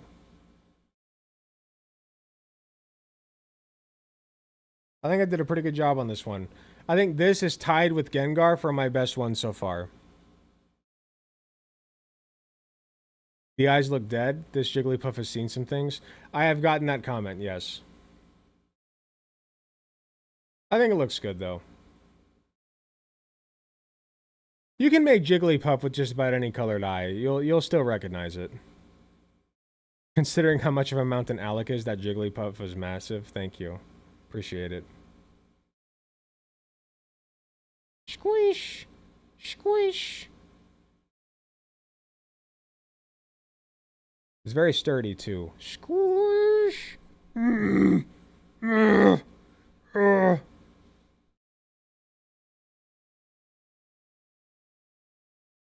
So yeah. This is felt that I actually glued on this time. I opted for the glue instead of the sewing. Just much faster. Alec is legit what Hassan would be if he had a normal sized head. I appreciate that. Thank you. Especially considering I was banned from Hassan's server and Twitch chat apparently. But that's a story for another time.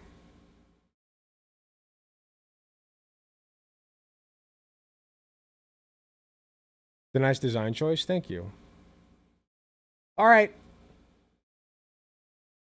I'm going to send you guys over to somebody else who's live. Clefairy and Clefable might be an easy one too. Oh, for sure. I could do them next.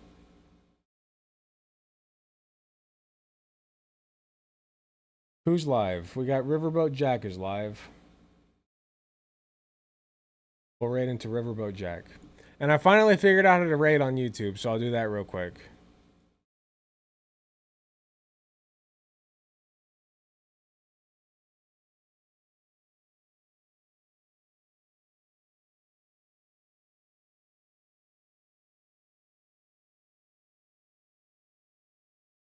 Riverboat. Yeah, here we go. Okay. So it should automatically go to Riverboat Jack when the stream ends. If it does not, I apologize. But if you go to my website, I will be hosting it on there as well. Thank you all so much for being here tonight. I had a great time. I'm glad I decided to stream today. The whole spherical-ish Pokemon genre seems ripe. Absolutely. Crocheting spheres is very fun. I'm probably going to do coughing next as soon as I get more purple yarn. But I need to actually get more purple yarn first, so. Also Spheal. I got to do Spheal because I have the yarn for that, so I have to do Spheal. Thank you very much for being here. Love you all. I'm going to send you off to Riverboat Jack. I hope you all have a great time. And, where's Riverboat Jack here?